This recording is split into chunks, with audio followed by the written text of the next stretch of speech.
السلام عليكم ورحمة الله وبركاته. أعوذ بالله من الشيطان الرجيم. بسم الله الرحمن الرحيم. الحمد لله نحمده ونستعينه ونؤمن به ونتوكل عليه ونعوذ بالله من شرور أنفسنا ومن سيئات أعمالنا. من يهده الله فلا مضل له ومن يضلله فلا هادي له. أشهد أن لا إله إلا الله ونشهد أن سيدنا وشفيعنا ونبينا وحبيبنا محمدا صلى الله عليه وسلم عبده ورسوله أرسله الله بالهدى ودين الحق ليظهره على الدين كله ولو كره المشركون. الحمد لله الذي خلق السماوات والأرض وما بينهما في 6 أيام ثم استوى على العرش. والصلاة والسلام على من لا نبي بعده والذي ينزل عليه الفرقان العظيم لهداية الأنام من الضلال إلى الهدى وعلى آله وأصحابه الذين اتبعوه في كل وقت وحين والذين اتبعوهم بإحسان إلى يوم الدين. أما بعد، رب اشرح لي صدري ويسر لي أمري واحلل عقدة من لساني يفقهوا قولي. اللهم إن نريد إلا الإصلاح ما استطعت وما توفيقي إلا بالله عليه توكلت وإليه أنيب. بسم الله العظيم القدرة والشان شديد البطش والبرهان حافظ الدين والقرآن. بسم الله ما شاء الله كان وما لم يشأ لم يكن ولا حول ولا قوة إلا بالله العلي العظيم. اللهم اهدنا الصراط المستقيم صراط الأنبياء والأولياء والعلماء والشهداء والصديقين والصالحين وحسن أولئك رفيقا. أعوذ بالله من الشيطان الرجيم. بسم الله الرحمن الرحيم. النبي أولى بالمؤمنين من أنفسهم وأزواجه أمهاتهم وأولو الأرحام بعضهم أولى ببعض في كتاب الله. وقال نبينا وحبيبنا محمد رسول الله صلى الله عليه وسلم. മഹാനായ തങ്ങളവറുകൾ കോഴിക്കോട് കാളി ജമലുലേലി തങ്ങളവറുകൾ മജ്ലിസ് നൂറിന് നേതൃത്വം നൽകുന്നുണ്ട്. മജ്ലിസ് നൂർ എന്ന് പറഞ്ഞാൽ അസ്മാഉൽ ബദർ ചൊല്ലിയുള്ള പ്രാർത്ഥനയാണ്. റമദാനിലാണ് ബദർ ദിനമുണ്ടായത്, ബദർ യുദ്ധമുണ്ടായത്. അതിന് നേതൃത്വം നൽകിയത് പുണ്യനബി സല്ലല്ലാഹു അലൈഹി വസല്ലം തങ്ങളാണ്. ആ മജ്ലിസിൻ നൂറിനും ഏറെ സഹായകമാണ് നമ്മൾ ചൊല്ലുന്ന സ്വലാത്ത്. നല്ല സ്വലാത്ത് ചൊല്ലണം അവസാനം വരെ. ഇത് ഒരു കഴിവ് പ്രകടിപ്പിക്കേണ്ട വേദിയല്ലേ, അല്ലെങ്കിൽ ഒരു ശൈലിയോ ഈണമോ ഒക്കെ നിങ്ങളെ കേൾപ്പിച്ച് ഒരുപക്ഷെ നിങ്ങളുടെ കയ്യടി വാങ്ങി അല്ലെങ്കിൽ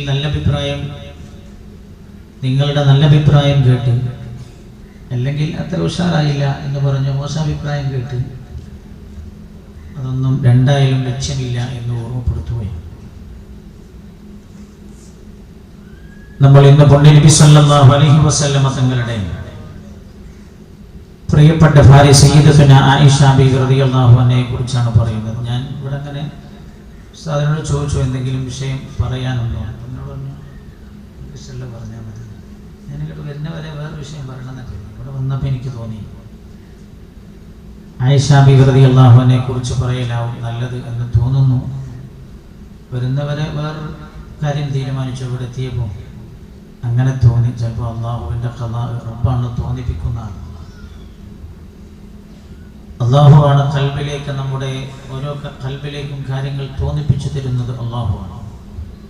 ഇസ്തിഖാറത്തിന്റെ നിസ്കാരം നിസ്കരിച്ചിട്ട് നിങ്ങൾ തീരുമാനിച്ചാൽ ആ കാര്യങ്ങൾ നിങ്ങൾക്ക് തോന്നുന്നത് പോലെ നിങ്ങൾ ചെയ്തോളൂ, നിങ്ങളുടെ മനസ്സിൽ തോന്നുന്നത് പോലെ നിങ്ങൾ ചെയ്തോളൂ എന്ന് പുണ്യനബി സല്ലല്ലാഹു അലൈഹി വസല്ലമ തങ്ങൾ പറഞ്ഞത്. നിസ്കരിച്ചിട്ട് പിന്നെ നമ്മൾ മനസ്സിൽ തോന്നുക എന്ന് പറഞ്ഞത് അള്ളാഹുവിൻ്റെ ഭാഗത്ത് നിന്ന് തോന്നലാണ് എന്ന് ഉറപ്പിക്കാനുള്ളൊരു വഴിയാണ്. അല്ലാതെ പിശാചിനും ചില തോന്നിപ്പിക്കൽ ഉണ്ടാകും. ഏതായാലും നല്ല ഒരു സദസ്സിൽ വെച്ചുള്ള തോന്നൽ അള്ളാഹുവിൻ്റെ ഭാഗത്ത് നിന്നാണ് എന്ന് തീർച്ചയായും നമ്മൾ മനസ്സിലാക്കുകയാണ്. പുണ്യനബി സല്ലല്ലാഹു അലൈഹി വസല്ലമ തങ്ങൾക്ക് ഏറ്റവും പ്രിയപ്പെട്ട തന്റെ ഭാര്യയെ കുറിച്ചാണ് നമ്മൾ പറയുന്നത്. അള്ളാഹുവിനും ഏറ്റവും ഇഷ്ടമാണ്. പുണ്യനബി സല്ലല്ലാഹു അലൈഹി വസല്ലമ തങ്ങളുടെ സന്നിധിയിൽ റസൂലുള്ളാഹിന്റെ ചില ഭാര്യമാർ പരാതിയുമായി വന്നപ്പോൾ ആയിഷ ബീവി റളിയല്ലാഹു അൻഹയെ കുറിച്ചുള്ള ഒരു പരാതിയുമായി സമയമുണ്ടെങ്കിൽ ചരിത്രത്തിൽ നമ്മളത് പറയും. വന്നപ്പോഴാണ് പുണ്യനബി പറഞ്ഞത്, ഉമ്മു സലമ, ആയിഷയുടെ കാര്യത്തിൽ നിങ്ങൾ എന്നെ വേദനിപ്പിക്കരുത്. ഞാൻ നിങ്ങളുടെ കൂട്ടത്തിൽ എൻ്റെ 11 ഭാര്യമാരുടെ കൂടെ ഞാൻ കഴിയുമ്പോൾ രാത്രി ഞാൻ കിടന്നുറങ്ങുമ്പോൾ ആരുടെ കൂടെ കിടന്നുറങ്ങുമ്പോഴും എനിക്ക് വഹി വന്നിട്ടില്ല. ആയിഷ ബീവി റളിയല്ലാഹു അൻഹയുടെ കൂടെ ഞാൻ കിടക്കും, എനിക്ക് വഹി വന്നിട്ടുണ്ട്, ജിബ്രീൽ വന്നിട്ടുണ്ട് എന്ന് പുണ്യനബി സല്ലല്ലാഹു അലൈഹി വസല്ലം. റസൂലുള്ളാഹിക്ക് വലിയ ഇഷ്ടമാണ്. ജിബ്രീലിന് വലിയ ഇഷ്ടപ്പെട്ട മഹദിയാണ്.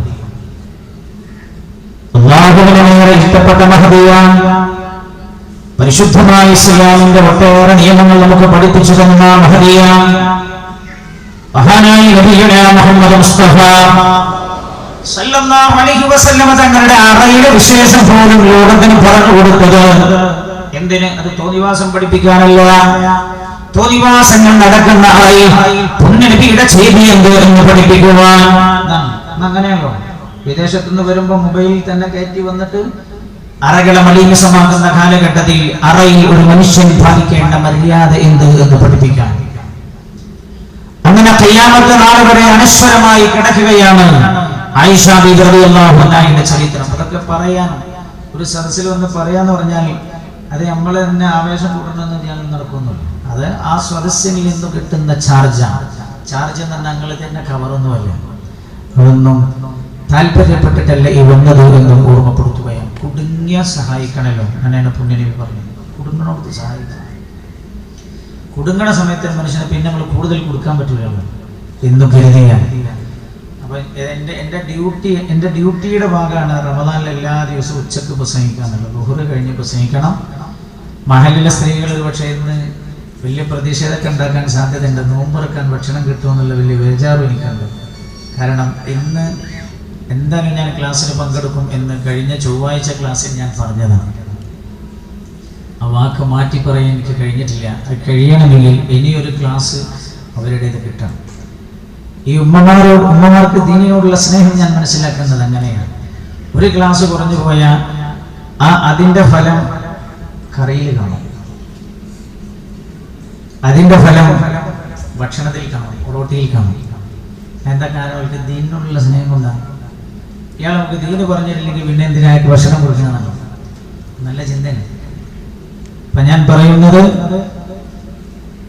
അപ്പൊ കുടുങ്ങിയോടത്ത് സഹായിക്കുക എന്ന രീതിയിൽ വന്നതാണ്. അള്ളാഹു ഇത് ഉപകാരപ്പെടുത്തി തരട്ടെ.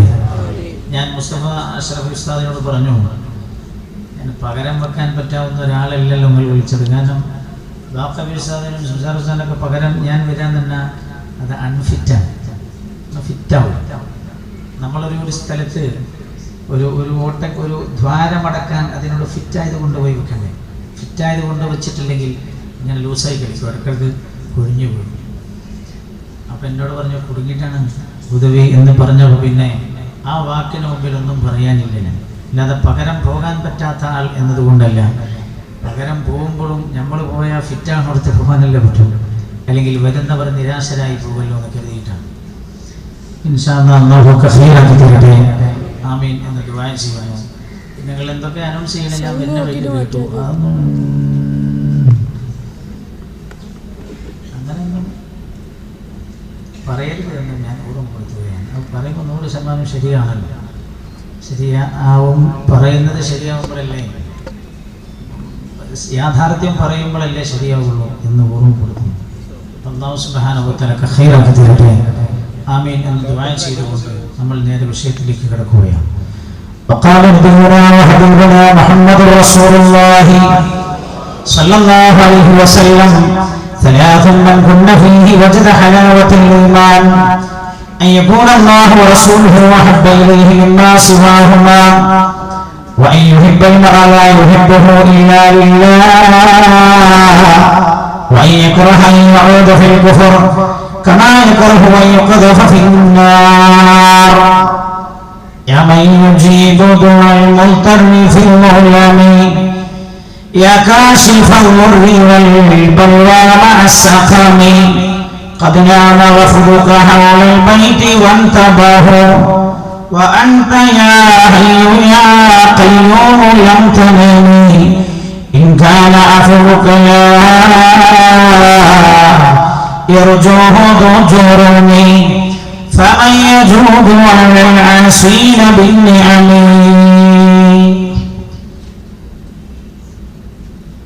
नहीं तेरा नशीमन कसर सुल्तानी के गुंबद पर तो शाहीन है परवाज है काम तेरा सल्लल्लाहु अलैहि मुहम्मद सल्लल्लाहु अलैहि वसल्लम सल्लल्लाहु अलैहि मुहम्मद सल्लल्लाहु अलैहि वसल्लम اللهم صل على محمد يا ربي صل عليه وسلم.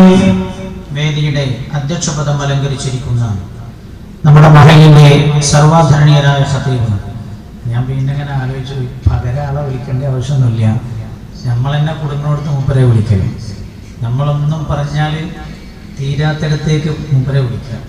എന്നിട്ട് ഈ 3 ദിവസം തന്നെ മൂപ്പരെ ഉപയോഗപ്പെടുത്തിയാൽ മതിയെന്ന്. മൂപ്പരോട് നിങ്ങളെ ചിലപ്പോൾ പറയാൻ വിട്ടുപോയതാണ് എന്ന് തോന്നുന്നു, എങ്കിൽ ശ്രദ്ധയിൽ വന്നിട്ടുണ്ടാവില്ല, അല്ലെങ്കിൽ നിങ്ങളെങ്ങനെ പറയാൻ കരുതിയിട്ടായിരിക്കും.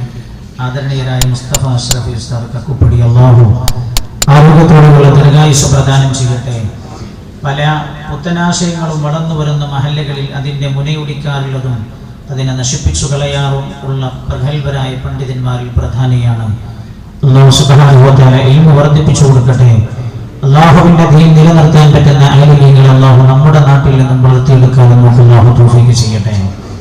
ഈ വേദി ഉദ്ഘാടനം ചെയ്ത് അനുഗ്രഹിച്ച ഞാൻ എൻ്റെ ജ്യേഷ്ഠന് തുല്യം സ്നേഹിക്കുന്ന ആദരണീയരായ പൂക്കോയ തങ്ങൾ അവരുകളെ, വേദിക്ക് സ്വാഗത ഭാഷണം നടത്തിയ മഹല്ലത്തിന്റെ സമാധാനായ പ്രസിഡന്റ് ആദരണീയരായ പി വി മുസ്തഫ സാഹിബ് അവരുകളെ, വേദിയിൽ ഉപവിട്ടരായ ആദരണീയരായ കെ സി മുഹമ്മദ് ബാഖവി ഉസ്താദ്, ഡോക്ടർ കുഞ്ഞബ്ദുള്ള സാഹിബ്, മുഹമ്മദ് അലി ഫൈലി ഉസ്താദ് അവരുകൾ, സദർ ഉസ്താദാണ് നമ്മുടെ ടി സി കുഞ്ഞബ്ദുള്ള ഹാജി തുടങ്ങി വേദിയിലുള്ള സമുന്നതരായ നേതാക്കൾ. ഈ പേപ്പറിൽ അത്ര പേരുള്ളതുകൊണ്ടാണ് ഞാനത് പറഞ്ഞത്.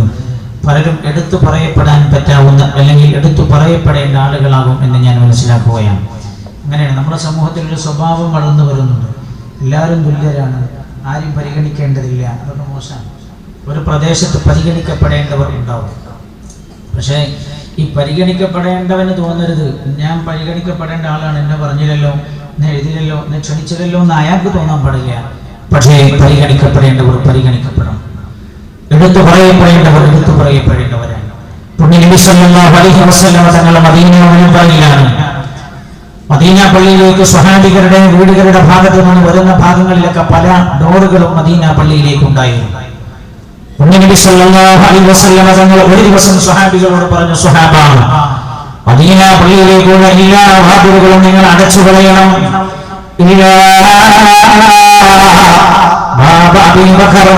നിന്റെ അബൂബക്കറിന്റെ വാതിൽ മാത്രം അവിടെ തുറന്നു കിടന്നോട്ടെ, അതടക്കേണ്ട അല്ലാത്ത എല്ലാ വാതിലുകളും നിങ്ങൾ അടച്ചു കളയേണ്ടതാണ്.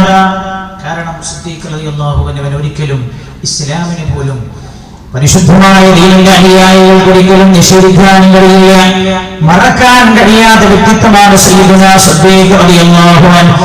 നമ്മൾ ഇന്ന് ചർച്ച ചെയ്യുന്ന മഹദിയുടെ പിതാവാണ് അല്ലാഹു സുബ്ഹാനഹു വ തആല.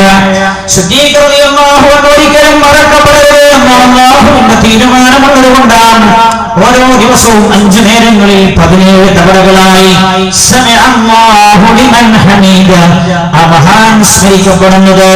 അങ്ങനെ നമുക്ക് ചില കാര്യങ്ങൾ അല്ലാഹു പഠിപ്പിക്കുകയാണ്. അല്ലാഹു സുബ്ഹാനഹു വ തആല അല്ലാഹുവിന്റെ പരിശുദ്ധമായ ദീനിന്റെ തണലായി മഹയിൽ നിലകൊള്ളുന്ന എല്ലാവർക്കും അല്ലാഹു ദീർഘായുസ്സ് നൽകട്ടെ. ദീനിനെ സഹായിക്കുന്ന എല്ലാവർക്കും അല്ലാഹുവിന്റെ സഹായം അല്ലാഹു നൽകി അനുഗ്രഹിക്കട്ടെ. അത് പറഞ്ഞല്ലോ, പ്രഥമ ബാച്ച് തുടങ്ങുമ്പോൾ എല്ലാ കുട്ടികളെയും ഓരോരുത്തരായി ഏറ്റെടുത്തു വന്നു. അല്ലാഹുവേ, നാളെ മഹ്ശറിൽ നിന്ന് സ്വർഗ്ഗത്തിലേക്ക് കൈപിടിക്കുന്ന ആലിമീങ്ങളായി ഇവരെ നീ മാറ്റണേ അല്ലാഹ്. നിന്റെ ദീനിന് ഉപകാരപ്പെടുന്ന ആലിമീങ്ങളാക്കണേ അല്ലാഹ്. അല്ലാഹുവേ, നിന്റെ ദീനിന്റെ ഒരു പോറി പോലെ വയ്ക്കാൻ സമ്മതിക്കാത്ത ചുണക്കുട്ടികളായി ദീനിന്റെ ആലിമീങ്ങളാക്കി ഇവരെ നീ മാറ്റണേ അല്ലാഹ്. എവിടെയാണോ ദീനിന് കേടുവരുന്നത് അവിടെ ചാടി എഴുന്നേറ്റ് വരാൻ അല്ലാഹുവേ പറ്റാവുന്ന അർഹമുർ റഹീമായ റബ്ബേ, ഇൽമിന്റെ അവഗാഹമുള്ള ആഴങ്ങളറിഞ്ഞ പണ്ഡിതന്മാരാക്കി ഇവരെ നീ മാറ്റിയെടുക്കണമേ അല്ലാഹ്. ഈ നാടിനെ നിന്റെ ദീന് നീ അനുഗ്രഹിച്ച നാടാക്കി മാറ്റണമേ അല്ലാഹ്. നേരെ വിഷയത്തിലേക്ക് കടക്കുകയാണ്. മഹാനായ നബിയുനാ മുഹമ്മദ് മുസ്തഫ. നമ്മൾ എന്തിനാ ഈ വിഷയം പറഞ്ഞതെന്ന് ചോദിച്ചാൽ, ഈ വിഷയത്തിന് കുറെ ഭാഗങ്ങളുണ്ട്. ആയിഷ ബീവിയുടെ ജീവിത ചരിത്രം അങ്ങനെ പറഞ്ഞു പോകുന്ന ഒരു ഭാഗമുണ്ട്. ഞാൻ പ്രധാനമായും ഉദ്ദേശിക്കുന്നത് എന്നെ വേദനിപ്പിച്ച ഒരു സംഗതി ഉണ്ടായി. ആയിഷ ബീവി റളിയല്ലാഹു അൻഹ കേരളത്തിൽ ചർച്ചയായ ഒരു സമയം ഉണ്ടായല്ലോ. ഇപ്പോഴും പരിശുദ്ധമായ റമദാൻ കടന്നു വന്നപ്പോഴും മലപ്പുറം ജില്ലയിലെ മാതൃഭൂമിയുടെ ഓഫീസിന്റെ നേരെ എന്തോ ചില അക്രമങ്ങളോ പ്രയാസങ്ങളോ ഉണ്ടായി എന്ന് നമ്മൾ പത്രത്തിൽ വായിച്ചു. പക്ഷെ ഞാനൊരു കാര്യം ഓർമ്മപ്പെടുത്തുകയാണ്. ആര് മാപ്പ് ചോദിച്ചാലും മാപ്പ് കൊടുക്കണമെന്ന് പറഞ്ഞു. അതാണ് അല്ലാഹുവിന്റെ ദീൻ. അതാണ് ഹബീബായ നബിയുനാ മുഹമ്മദ് മുസ്തഫ സല്ലല്ലാഹു അലൈഹി വസല്ലം തങ്ങളുടെ ചരിത്രം അതാണ്. അല്ലാഹുവിന്റെ ഹബീബിന്റെ അധ്യാപനം അതാണ്. റസൂലുള്ളാഹി പഠിപ്പിച്ചതാണ്. റസൂലുള്ളാഹി കൊല്ലണം, അതിക്രമങ്ങൾ കാരണം റസൂലുള്ളാഹി കൊല്ലണം എന്ന് നേരിട്ട് പറഞ്ഞത് വളരെ വിരളല്ലേ. നേരിട്ട് കൊല്ലണം എന്ന് പറഞ്ഞ കഅബ പോലും മാപ്പ് ചോദിച്ചു വന്നപ്പോൾ ഞാൻ മാപ്പ് കൊടുക്കും എന്ന് പറഞ്ഞ നബിയാണ് നബി സല്ലല്ലാഹു അലൈഹി വസല്ലം. നമ്മുടെ ചുറ്റുഭാഗത്തും താമസിക്കുന്ന മുസ്ലിങ്ങൾ പുണ്യ നബിയെ മനസ്സിലാക്കേണ്ടത് നമ്മിൽ നിന്നാണ് റസൂലുള്ളാഹിനെ മനസ്സിലാക്കേണ്ടത്. ഒരിക്കലും അവർ റസൂലുള്ളാഹിനെ കണ്ടിട്ടില്ല, വായിക്കില്ല. നമ്മൾ എന്ത് ചെയ്യുന്നു? അത് പുണ്യ നബിയുടെ വ്യക്തിത്വത്തെ പോലും കേടുവരുത്തും. മാപ്പ് ചോദിച്ചാൽ മാപ്പ് കൊടുക്കണമെന്ന് ഞാൻ ഓർക്കുന്നു. സമസ്ത കേരള ജമിയത്തുൽ ഉലമായുടെ ജനറൽ സെക്രട്ടറി ആദരണീയരായ ആലിക്കുട്ടി ഉസ്താദ് അവர்கள் ഇനി ആരും കുഴപ്പമുണ്ടാക്കരുത്, മാപ്പ് ചോദിച്ചാൽ മാപ്പ് കൊടുക്കണം എന്ന് പറഞ്ഞപ്പോൾ ഞാൻ എപ്പോഴും ആലോചിക്കണം. വാട്സപ്പിൽ ഒരു മെസ്സേജ്, വോയിസ് മെസ്സേജ് ഒരാൾ എനിക്ക് കാണിച്ചു. അങ്ങനൊന്നും മാപ്പ് ചോദിച്ചാൽ മാപ്പ് കൊടുക്കൂല. മാത്രമല്ല, ഈ സംഭവം ഉണ്ടായ ഉടനെ തന്നെ ചില ആളുകൾ എഴുതി വിട്ടാൽ എന്താ അറിയോ, ഈ നാളെ മാപ്പ് എന്ന് പറഞ്ഞിട്ട് വരില്ല, മാപ്പ് കൊടുക്കൂല എന്ന്. ഈ ഉമ്മത്തിന്റെ സ്വഭാവമല്ല. ഞാൻ സത്യത്തിൽ ഇതിൽ മനസ്സിലാക്കുന്നത് മറ്റൊരു കാര്യം, അതതിന്റെ വഴിക്ക് പോകട്ടെ. ഞാൻ പറയുന്നത് മറ്റൊരു കാര്യമാണ്. ഞാൻ ചോദിക്കുന്നത് എന്റെ സഹോദരങ്ങളോട്, അക്രമത്തിന്റെ മാർഗങ്ങൾ സ്വീകരിക്കേണ്ടതിന് പകരം ആയിഷ ബീവി റളിയല്ലാഹു അൻഹയും നബി സല്ലല്ലാഹു അലൈഹി വസല്ലം തങ്ങളുടെ ബോധമുള്ള കുടുംബ ജീവിതത്തെ രൂക്ഷമായി വിമർശിച്ചവർക്ക് അതിന്റെ സത്യാവസ്ഥ എന്തായിരുന്നു എന്ന് മനസ്സിലാക്കി കൊടുക്കാൻ നമുക്ക് കഴിഞ്ഞു. അങ്ങനെ നമ്മൾ എത്ര വാട്സപ്പ് ഉപയോഗിച്ചു എന്ന് ചെറുപ്പക്കാരോട് ഞാൻ ചോദിക്കാൻ ഈ സമയം ഉപയോഗപ്പെടുത്തുകയാണ്. ഇപ്പോഴും അതിന്റെ പിന്നിലുള്ള പ്രതിഷേധങ്ങൾ അവസാനിച്ചില്ല എന്നാണ് ഞാൻ പറയുന്നത്. പ്രതിഷേധങ്ങൾക്ക് പകരം ഈ ആക്ഷേപിച്ചവർക്ക് ചരിത്രത്തിന്റെ യാഥാർത്ഥ്യങ്ങൾ പറഞ്ഞു കൊടുക്കുകയാണ് ഒന്നാമതായി നമ്മൾ ചെയ്യേണ്ടത്. ഞാൻ മനസ്സിലാക്കുന്നത്, നമ്മൾ ഹബീബായ റസൂലുള്ളാഹിയിൽ നിന്നും മഹാനായ നബിയുനാ മുഹമ്മദ് മുസ്തഫ സല്ലല്ലാഹു അലൈഹി വസല്ലം തങ്ങളുടെ പ്രിയപ്പെട്ട ഭാര്യ പരിശുദ്ധമായ ഖുർആൻ എത്രയോ ആ മഹദിയുടെ സന്നിധിയിൽ ഇറങ്ങിയിട്ടുണ്ട്. ആയിഷ ബീവി റളിയല്ലാഹു അൻഹയായിരുന്നു റസൂലുള്ളാഹിന്റെ പ്രിയപ്പെട്ട മോൾ. ഫാത്തിമ ബീവി റളിയല്ലാഹു അൻഹയായിരുന്നു. നമ്മൾ അവിടെ നിന്നൊക്കെ മാറി, നമ്മുടെ ഉമ്മത്ത് മാറിയിട്ട് നമ്മൾ എവിടെ എത്തി? വീരാ ജാസ്മിനായി നമ്മുടെ വീട്ടിന്റെ അകത്തലത്തിലുള്ള ഉമ്മമാരുടെ ഉമ്മമാരുടെ ഹീറോകൾ മീര ജാസ്മിനായി. അതേപോലെ മീര ജാസ്മിനായ കാലമായപ്പോൾ അല്ലാഹു സുബ്ഹാനഹു വ തആല ഈ ഉമ്മത്തിനെ തിരിച്ചുവിടാൻ ചെയ്തതാകുമെന്നാണ് ഞാൻ മനസ്സിലാക്കുന്നത്. മീര ജാസ്മിന്റെ കൂടെ സെൽഫി എടുക്കുന്ന കാലമായി നമ്മുടെ ഉമ്മമാർ. നിങ്ങൾ ചിന്തിക്കണേ, ഞാൻ എങ്ങനെ പറഞ്ഞു വിടുകയാണ്? ഞാനൊരു പ്രദേശത്തെയും മോശമാക്കുകയില്ല, ആരെയും ഞാൻ മോശമാക്കുകയില്ല. ഉമ്മത്തിന്റെ മനസ്സെല്ലാം മലീമസമായപ്പോൾ കോപ്രാട്ടിത്തരങ്ങൾ കാണിക്കുന്ന ആളുകളുടെ കോപ്രാട്ടിത്തരങ്ങൾ കണ്ട് വീട്ടിനകത്തിരിക്കുന്ന ഘട്ടത്തിലാണ് അല്ലാഹു ഈ ഉമ്മത്തിന്റെ ശ്രദ്ധ തിരിച്ചുവിടാൻ ചെയ്തതാണെന്ന് മനസ്സിലാക്കുകയാണ് ഞാൻ. അതും അതിന്റെ ലക്ഷ്യമുണ്ടാകാമെന്ന് നമ്മൾ മനസ്സിലാക്കുകയാണ്. പ്രപഞ്ചനാഥനായ അല്ലാഹുവാണല്ലോ കാര്യങ്ങളെല്ലാം നിയന്ത്രിക്കുന്നത്. ആയിഷ ബീവി റളിയല്ലാഹു അൻഹയെ ശപിക്കപ്പെടാതിരിക്കുന്ന കാലഘട്ടത്തിൽ ജീവിതത്തിലേക്ക് ഒരു വെളിച്ചം വീശുന്നത് നന്നാകുമെന്ന് എനിക്ക് തോന്നുന്നത്, ഞാൻ വായിച്ചു, റമദാനിന്റെ പകലിലാണെന്ന് തോന്നുന്നു. ഇന്നലെയോ മെനിഞ്ഞാന്നുമാണ് ആ റിപ്പോർട്ട് വന്നത്. മലപ്പുറം ജില്ലയിലെ മാതൃഭൂമി ഓഫീസിന് നേരെ അതിക്രമങ്ങൾ ഉണ്ടായപ്പോ പ്രസിന്റെ ഏറ്റവും ഉന്നതാധികാരത്തിലുള്ള ആളുകൾ ചില കാര്യങ്ങളൊക്കെ വിളിച്ചു പറഞ്ഞത്, അക്രമത്തെ അക്രമം കൊണ്ടല്ല നേരിടേണ്ടത്, അക്രമത്തെ നീതി കൊണ്ടാ നേരിടേണ്ടത്, അന്യായത്തെ ന്യായം കൊണ്ടാ നേരിടേണ്ടത്. ഹബീബായി നബിയുനാ മുഹമ്മദ് മുസ്തഫ സല്ലല്ലാഹു അലൈഹി വസല്ലം, അല്ലാഹുവിന്റെ ഹബീബ് നബി സല്ലല്ലാഹു അലൈഹി വസല്ലം തങ്ങൾ ജനിച്ചത് മക്കയിലാണ്, പുണ്യ നബി വളരുന്നത് മക്കയിലാണ്. 40-ാമത്തെ വയസ്സിലാണല്ലോ അല്ലാഹുവിന്റെ ഹബീബിന് അല്ലാഹു നബുവത്ത് കൊടുക്കുന്നത്. മഹാനായ നബിയുനാ റസൂലുള്ളാഹി സല്ലല്ലാഹു അലൈഹി വസല്ലം തങ്ങൾ പ്രവാചകരായി തെരഞ്ഞെടുക്കപ്പെടുമ്പോൾ, റസൂലുള്ളാഹിക്ക് നബുവത്ത് ലഭിക്കുമ്പോൾ ആയിഷ ബീവി റളിയല്ലാഹു അൻഹ ഭൂമിയിലേക്ക് പൂജാതയായിട്ടില്ല. ആയിഷ ബീവി ഭൂമിയിലേക്ക് വന്നിട്ടില്ല. അല്ലാഹുവിന്റെ ഹബീബ് പ്രവാചകനായി തെരഞ്ഞെടുക്കപ്പെട്ടിരിക്കുകയാണ്. ആദ്യത്തെ 3 കൊല്ലം രഹസ്യമായ പ്രബോധനമാണ് റസൂലുള്ളാഹി നടത്തുന്നത് സല്ലല്ലാഹു അലൈഹി വസല്ലം. പിന്നീടാണ് അല്ലാഹുവിന്റെ കൽപ്പന വരുന്നത്, യാ അയ്യുഹൽ മുദ്ദസ്സിർ ഖും ഫഅൻദിർ വറബ്ബക ഫകബ്ബിർ വസിയാബക ഫതഹിർ വറുജ്സ ഫഹ്ജുർ വലാ തംനുൻ തസ്തക്തിർ. ഹബീബായ നബിയുനാ മുഹമ്മദ് മുസ്തഫ സല്ലല്ലാഹു അലൈഹി വസല്ലം തങ്ങളുടെ പരസ്യമായ പ്രബോധനം നടത്താൻ അല്ലാഹു കൽപ്പിക്കുകയാണ്. അപ്പോഴാണ് മഹാനായ നബിയുനാ റസൂലുള്ളാഹി സല്ലല്ലാഹു അലൈഹി വസല്ലം തങ്ങളുടെ പരസ്യ പ്രബോധനം ആരംഭിക്കുന്നത്. മഹാനായ നബിയുനാ മുഹമ്മദ് മുസ്തഫ സല്ലല്ലാഹു അലൈഹി വസല്ലം തങ്ങളുടെ പരസ്യ പ്രബോധനം തുടങ്ങുന്നത് അല്ലാഹുവിന്റെ ഹബീബിന്റെ 43-ാമത്തെ വയസ്സ് കഴിയുമ്പോഴാണ്. ആദ്യത്തെ 3 കൊല്ലവും പരസ്യ പ്രബോധനമാണ്. 44-ാമത്തെ വയസ്സിലാണ് പരസ്യ പ്രബോധനം തുടങ്ങുന്നത്. ആ കൊല്ലത്തിലാണ് ആയിഷ റളിയല്ലാഹു അൻഹ സിദ്ദീഖുൽ അക്ബർ റളിയല്ലാഹു അൻഹുവിന്റെ വീട്ടിലേക്ക് ജനിച്ചു വീഴുന്നത്. സിദ്ദീഖുൽ അക്ബർ റളിയല്ലാഹു അൻഹുവിന്റെയും ഉമ്മറുമാന്റെയും മകളായി ആയിഷ ബീവി റളിയല്ലാഹു അൻഹ ജനിച്ചു വീഴുകയാണ്. രാജാതിരാജനായ അല്ലാഹുവിന്റെ തിരുനോട്ടമുള്ള സദസ്സാണ് ഈ സദസ്സെന്ന് ഞാൻ മനസ്സിലാക്കുന്നു. കാരണം അല്ലാഹു ഇഷ്ടപ്പെട്ട മഹദിയെ കുറിച്ചാണ് നമ്മൾ പറയുന്നത്. ഉമ്മമാരെ, എന്തിനാ ആയിഷ ബീവിയെ കുറിച്ച് ഞാൻ പറയുന്നതെന്ന് ചോദിച്ചാൽ, തിരിച്ചു പോകണം ആ ജീവിതത്തിലേക്ക്. ഈ ഉമ്മത്ത് ആ ജീവിതത്തിലേക്ക് തിരിച്ചു പോകണം. സിനിമ സീരിയലുകളിൽ അഭിനയിക്കുന്നവരിൽ നിന്ന് ഉമ്മത്തിനൊന്നും ഉൾക്കൊള്ളാനില്ലേ എന്ന് ഞാൻ പ്രത്യേകം ഓർമ്മപ്പെടുത്തുകയാണ് എന്റെ സഹോദരിമാരോട്, എന്റെ ഉമ്മമാരോട്. അതിലേക്ക് തിരിച്ചു പോയില്ലാതെ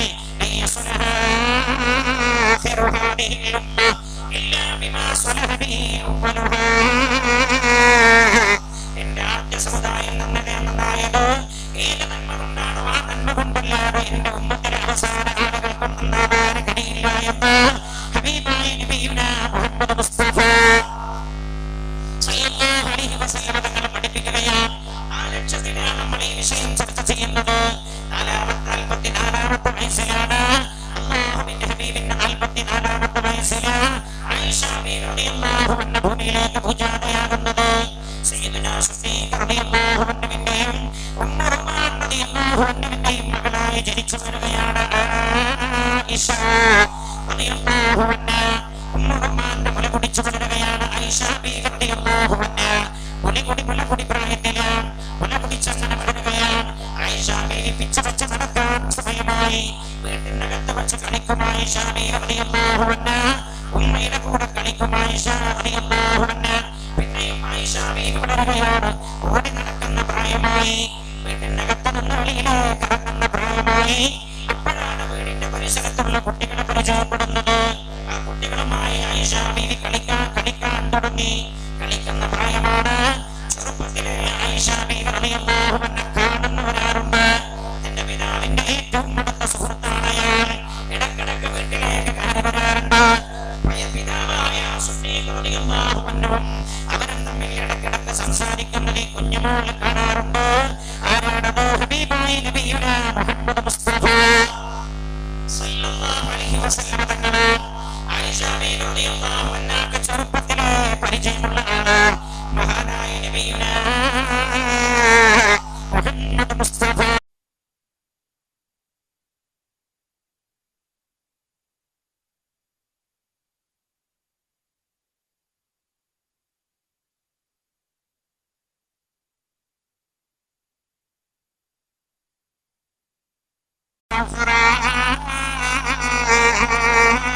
ഒരാൾ ചെയ്ത തെറ്റ് മറ്റൊരാൾ വഹിക്കില്ല എന്ന് ഖുർആൻ തന്നെയല്ലേ ഓർമ്മപ്പെടുത്തിയത്. ചെറുപ്പത്തിലെ കണ്ടു ശീലിച്ചതാണ്. പലരുടെ കൂടെയും നിന്ന് അല്ലെങ്കിൽ എപ്പോഴും കണ്ട് അയാളുടെ പ്രവർത്തികളിൽ ആകത്തനായതാണ് അല്ലെങ്കിൽ ആകത്തനായതാണ് പലരുടെ കൂടെയും നിന്ന് സെൽഫി എടുക്കാൻ പ്രേരകമായത്. അതവരെ കുറ്റം പറഞ്ഞിട്ട് കാര്യമില്ല. അവർക്കാരാണോ കാണിച്ചു കൊടുത്തത്? ഭർത്താവെങ്കിൽ ഭർത്താവാണ് നിന്റെ ഒന്നാമത്തെ പ്രതി, പിതാവാണോ ഒന്നാമത്തെ പ്രതി. ആരെയാണോ ഈ മോശമായ സംസ്കാരത്തിന്റെ അന്യപ്പെണ്ണിനെ പരസ്യമായി ചുംബിക്കുന്ന ഫോട്ടോ വീട്ടിനകത്ത് കാണിച്ചു കൊടുക്കുന്ന ലോകത്തെ ഏറ്റവും വലിയ സംസ്കാര ശൂന്യരാണ് സംസ്കാര നായകന്മാരായി ആദരിക്കപ്പെടുന്നത്.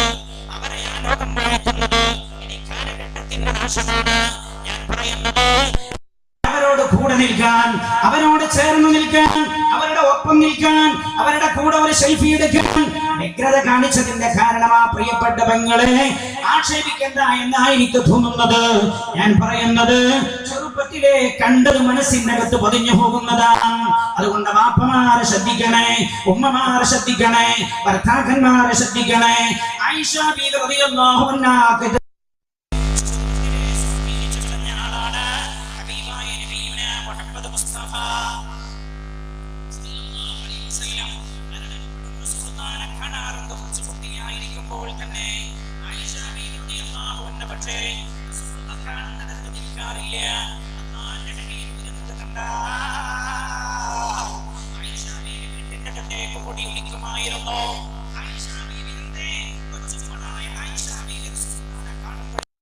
കത്തേക്ക് ഓടി ഒളിക്കാൻ കാരണം എന്താ?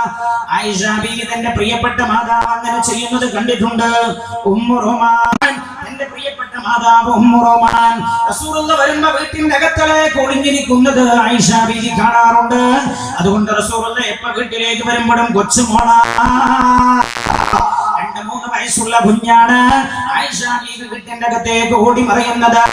ഒരിക്കൽ മഹാനായ നബിയുനാ റസൂലുള്ളാഹി സല്ലല്ലാഹു അലൈഹി വസല്ലം തങ്ങളുടെ വീട്ടിലേക്ക് കയറി വരാൻ ആയിഷ ബീവി റളിയല്ലാഹു അൻഹ വീട്ടുമുറ്റത്ത് കളിച്ചുകൊണ്ടിരിക്കുന്നു.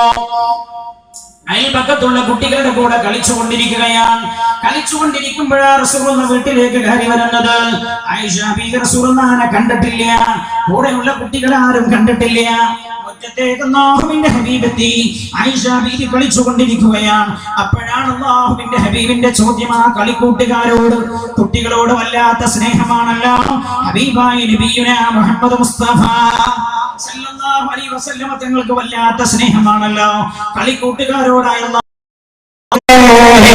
യാ റസൂലല്ലാഹ്.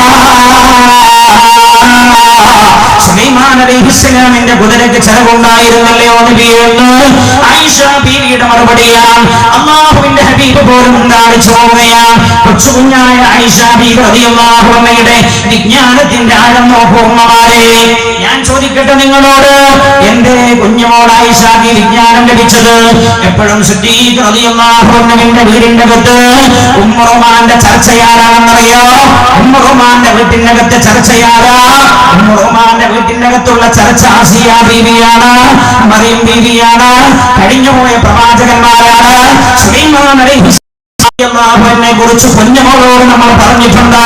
നമ്മളും മക്കളും ഇരുന്നിട്ട് സിനിമ കാണുമ്പോ, സീരിയൽ കാണുമ്പോ ചിത്രങ്ങളെ കാട്ടിക്കൂട്ടുന്ന നായകന്മാരെയും കണ്ട് അവരുടെ സിനിമയുടെ അല്ലെങ്കിൽ അവരുടെ അഭിനയത്തിന്റെ നിയമം നമ്മൾ പറഞ്ഞിട്ടില്ലേ? ഉമ്മത്തന്റെ നാശമായി പോയത്. തിരിച്ചു പോകണം നമ്മുടെ പഴയ തലമുറയിലേക്ക്. റഹ്മുർ-റഹീമീനായ റബ്ബ് സുബ്ഹാനഹു വ തആല തൗഫീഖ് ചെയ്യട്ടെ. മഹാനായ നബിയുനാ മുഹമ്മദ് മുസ്തഫ സല്ലല്ലാഹു അലൈഹി വസല്ലം തങ്ങളുടെ ചോദ്യത്തിന് അപ്പോൾ തന്നെ മറുപടി കൊടുക്കുകയാണ് ആയിഷ ബീവി റളിയല്ലാഹു അൻഹാ. അപ്പൊ ചെറുപ്പത്തിലെ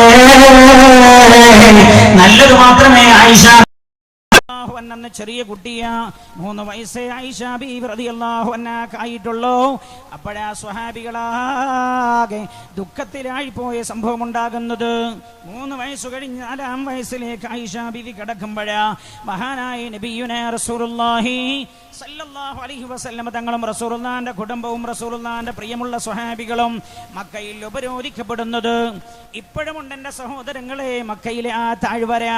ഷൈബ് അബി ത്വാലിബ് എന്നാണ് ആ താഴ്വരക്ക് പേര്. ഞാൻ എൻ്റെ കൂടെ ഉംറക്ക് വരാറുള്ള ആളുകൾ അവിടെ കൊണ്ടുപോയിട്ട് ആ ചരിത്രം പറഞ്ഞു കൊടുക്കുമ്പോൾ കരയാത്തൊരു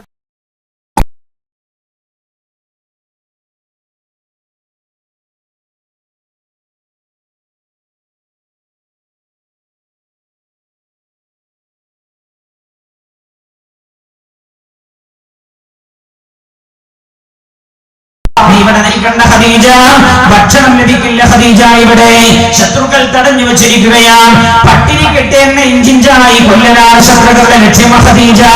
അതുകൊണ്ട് ഖദീജ ഭക്ഷണം ലഭിക്കില്ല, വെള്ളമില്ല ഖദീജ. ഇവിടെ പട്ടിണി കിടക്കേണ്ടി വരും ഖദീജ. അങ്ങേക്ക് പട്ടിണി കിടന്ന് ശീലമില്ലല്ലോ. അങ്ങ് പൊന്നു മക്കളെ കൂട്ടിയിട്ട് നിങ്ങളുടെ വീട്ടിലേക്ക് പോയിക്കോളൂന്ന് പറഞ്ഞപ്പോഴാ ഉമ്മമാരെ കേൾക്കണേ. ഖദീജ ബീവി റളിയല്ലാഹു അൻഹ കരയാൻ.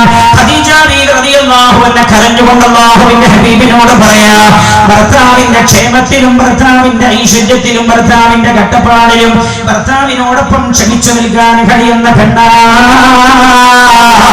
ആകാശത്തിന് ചുവട്ടിലെ ഏറ്റവും നല്ല പെണ്ണിന്റെ പ്രിയമുള്ള പെങ്ങളെ ഖദീജ ബീവി റളിയല്ലാഹു അൻഹ ഹബീബായ നബിയുനാ മുഹമ്മദ് മുസ്തഫ സല്ലല്ലാഹു അലൈഹി വസല്ലം തങ്ങളോട് പറയുകയാണ്, യാ റസൂലല്ലാഹ്, അങ്ങ് എന്താ നബിയെ എന്നോട് പറയുന്നത്? യാ ഹബീബല്ലാഹ്, അങ്ങനോട് പറയുന്നത് അങ്ങ് ഷൈബ് അബീ ത്വാലിബിന്റെ വലഞ്ചെരുവിൽ പട്ടിണി കിടന്നിട്ട് വിശപ്പിനോട് മല്ലടിക്കുമ്പോ ഖദീജ വയറ് നിറച്ച് ഭക്ഷണം കഴിക്കണമെന്നാണോ എന്നോട് പറയുന്നത്? യാ റസൂലല്ലാഹ്, ഖദീജക്ക് അതിന് കഴിയില്ല നബിയെ. യാ റസൂലല്ലാഹ്, ഈ താഴ്വരയിൽ കിടന്ന് ഷൈബ് അബീ ത്വാലിബിന്റെ താഴ്വരയിൽ കിടന്ന് തൊണ്ട നനക്കാനൊരിട്ട് വെള്ളമില്ലാതെ അങ്ങ് പ്രയാസപ്പെടുമ്പോൾ ഖദീജ ദാഹം തീർക്കണമെന്നോ നബിയെ? എനിക്ക് കഴിയില്ല യാ റസൂലല്ലാഹ്. അങ്ങേക്ക് ഭക്ഷണമില്ലേ? ഖദീജക്ക് ഭക്ഷണം വേണ്ട. അങ്ങേക്ക് വെള്ളമില്ലേ? ഖദീജക്ക് വെള്ളം വേണ്ട. അങ്ങേ താഴ്വരയിൽ കിടന്ന് പട്ടിണി കിടന്ന് ഇഞ്ചിഞ്ചായി മരിക്കുകയാണോ യാ റസൂലല്ലാഹ്? ഖദീജയും അങ്ങയുടെ കൂടെ കിടന്ന് പെടന്ന് മരിക്കാനായിട്ട് പെടുന്നത് നബിയെ എന്ന് ഖദീജ ബീവി റളിയല്ലാഹു അൻഹ പറയുകയാണ്. ഹബീബായ നബിയുനാ റസൂലുള്ളാഹി സല്ലല്ലാഹു അലൈഹി വസല്ലം തങ്ങളും ഖദീജ ബീവിയും മക്കളും കുടുംബവും ഇവിടെ കഴിഞ്ഞുകൂടുന്നു. 3 കൊല്ലമാ ശത്രുക്കൾ ഉപരോധിച്ചത്. 3 കൊല്ലം കഴിഞ്ഞിട്ട് മക്കക്കാർ ഉപരോധം പിൻവലിക്കുകയാണ്. ഉപരോധം പിൻവലിച്ചപ്പോൾ അവർ മക്കയിലേക്ക് കടക്കാനുള്ള സ്വാതന്ത്ര്യം ലഭിച്ചു. അവർക്ക് പക്ഷേ മക്കയിലേക്ക് കയറാനുള്ള അവസരം ലഭിച്ചപ്പോഴേ പട്ടിണി കിടന്ന് ശീലമില്ലാത്ത ഖദീജ ബീവി റളിയല്ലാഹു അൻഹ പട്ടിണി കിടന്നപ്പോഴേക്ക് ക്ഷീണിച്ചു പോയിട്ടുണ്ടായിരുന്നു. ഖദീജ ബീവിക്ക് പട്ടിണി കിടന്ന ശീലമില്ലല്ലോ. ജനിച്ചു വീണത് തന്നെ ഖുവൈലിദിന്റെ വീട്ടിലേക്ക്. ആരാ ഖുവൈലിദ്? മക്കയിലെ ഏറ്റവും വലിയ ധനാഢ്യന. സുഭിക്ഷതയിലേക്കാണ് ഖദീജ ബീവി റളിയല്ലാഹു അൻഹ ജനിച്ചു വീണത്. അതുകൊണ്ട് ജീവിതത്തിൽ പട്ടിണി കിടന്ന ശീലമില്ല. ഖദീജ ബീവി റളിയല്ലാഹു അൻഹ പട്ടിണി കിടന്നപ്പോഴേക്ക് അവശയായി പോയിട്ടുണ്ട്. രോഗിയായി പോയിരിക്കുകയാണ്. അവശയായി കിടപ്പിലായി. മഹാനായ നബിയുനാ റസൂലുള്ളാഹി, ഞാൻ പറഞ്ഞു വരുന്നത് ആയിഷ ബീവി റളിയല്ലാഹു അൻഹ ഹബീബായ നബിയുനാ മുഹമ്മദ് മുസ്തഫ നല്ലപോലെ സ്വലാത്ത് ചൊല്ലണേ നബിയുനാ മുഹമ്മദ് മുസ്തഫ. അല്ലാഹു നമ്മുടെ സദസ്സ് ദുആഉത്തരമുള്ള സദസ്സാക്കി തരട്ടെ. മഹാനായ നബിയുനാ റസൂലുള്ളാഹി സല്ലല്ലാഹു അലൈഹി വസല്ലം തങ്ങൾ വിവാഹം ചെയ്യാനുണ്ടായ സാഹചര്യത്തെ കുറിച്ചാണ് നമ്മൾ പറയുന്നത്. ഖദീജ ബീവി റളിയല്ലാഹു അൻഹാ അങ്ങനെ രോഗിയായി കിടപ്പിലായി. നബി സല്ലല്ലാഹു അലൈഹി വസല്ലം ഖദീജ ബീവിയുടെ ചാരത്ത് വരും, ഖദീജ ബീവിയുടെ അടുത്തിരിക്കും, ഖദീജ ബീവിയെ തലോടും അല്ലാഹുവിന്റെ ഹബീബ് സമാധാനിപ്പിക്കും. ഖദീജ ബീവി റളിയല്ലാഹു അൻഹ കരയുന്നുണ്ട്, അല്ലാഹുവിന്റെ ഹബീബും കരയുന്നുണ്ട്. നബി സല്ലല്ലാഹു അലൈഹി വസല്ലം തങ്ങൾ പറയുന്നുണ്ട് ഖദീജയോട്, ഖദീജ വിഷമിക്കണ്ട ഖദീജ, പ്രയാസപ്പെടരുത് ഖദീജ, സ്വർഗ്ഗത്തിന്റെ ഉന്നതങ്ങളിലെ പെണ്ണാണ് ഖദീജ എന്ന് അല്ലാഹുവിന്റെ ഹബീബ് പറയുന്നുണ്ട്. അത് കേൾക്കുമ്പോൾ ഖദീജ ബീവിക്ക് സന്തോഷമുണ്ടെങ്കിലും ഖദീജ ബീവിക്ക് അറിയുന്നു അത് കണ്ട അല്ലാഹുവിന്റെ ഹബീബും കരയുകയാണ്. രണ്ടുപേർ അല്ലാഹുവിന്റെ ഹബീബ് ചാരത്തിരിക്കുകയാണ്, തലോടി കൊടുക്കുന്നുണ്ട്. ഖദീജ ബീവി റളിയല്ലാഹു അൻഹയെ സമാശ്വസിപ്പിക്കുകയാ. കരച്ചിൽ വരുമ്പോൾ അല്ലാഹുവിന്റെ ഹബീബും തിരിച്ചു കരയുന്നു. ഖദീജ കാണാതിരിക്കാൻ, ഖദീജ ഏറെ കരയാതിരിക്കാൻ. പക്ഷേ ഖദീജ ബീവി റളിയല്ലാഹു അൻഹ ഹബീബായ നബിയുനാ മുഹമ്മദ് മുസ്തഫ സല്ലല്ലാഹു അലൈഹി വസല്ലം തങ്ങളോട് പറയുകയാണ്, ഹബീബായ നബിയേ യാ റസൂലല്ലാഹ്, ഞാൻ കരയുന്നത് മരിക്കുന്ന കാര്യത്തിൽ പേടിച്ചിട്ടല്ല നബിയേ, മരിച്ചു പോകുമെന്ന കാര്യത്തിൽ പേടിച്ചല്ല നബിയേ ഞാൻ കരയുന്നത്. യാ റസൂലല്ലാഹ്, മരണം എന്തായാലും ഒരു ദിവസം ഒരാളെ പിടികൂടാനിരിക്കുകയാണല്ലോ നബിയെ, എനിക്ക് മരിക്കുന്നതില്ല പേടി, ഈ ലോകത്തിൽ മരിക്കുമെന്ന് എന്റെ മനസ്സിനോട് പറയുന്നുണ്ട്. പക്ഷേ ഞാൻ മരിച്ചാൽ അങ്ങ് ഒറ്റപ്പെട്ടു പോകുമല്ല നബിയേ, ചുറ്റുഭാഗത്തും ശത്രുക്കളാണല്ലേ യാ റസൂലല്ലാഹ്, അങ്ങയുടെ പ്രിയപ്പെട്ട പെൺമക്കളുമായി എന്ത് ചെയ്യും നബി, അങ്ങ് ഒറ്റപ്പെട്ടു പോകുമല്ല യാ റസൂലല്ലാഹ്, ശത്രുക്കൾക്കിടയിൽ കുഞ്ഞുമക്കളെയുമായി അങ്ങയെ സഹായിക്കാൻ ആരുണ്ടാകും നബിയെ, ഇതാണ് എന്റെ മനസ്സിനെ വല്ലാതെ വേദനിപ്പിക്കുന്നത്. അത് പറയുമ്പോ നബി സല്ലല്ലാഹു അലൈഹി വസല്ലം തങ്ങൾ കരയുന്നുണ്ട്. എന്നാലും പറയുന്നുണ്ട്, കരയല്ല ഖദീജ, നിങ്ങൾ കരയല്ല ഖദീജ.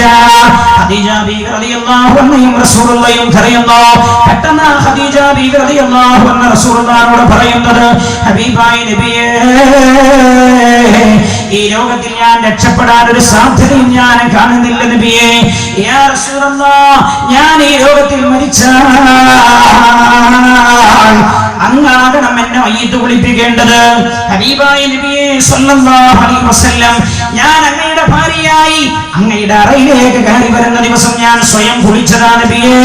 എന്നാൽ ഖബറാകുന്ന മണിയറയിലേക്ക് ഞാൻ കടന്നു പോകുമ്പോ എന്നെ കുളിപ്പിച്ചു തരേണ്ടത് അങ്ങാണ് നബിയേ. യാ റസൂലല്ലാഹ്, കേൾക്കുമ്പോൾ അല്ലാഹുവിന്റെ ഹബീബ് കരയുന്നുണ്ട്.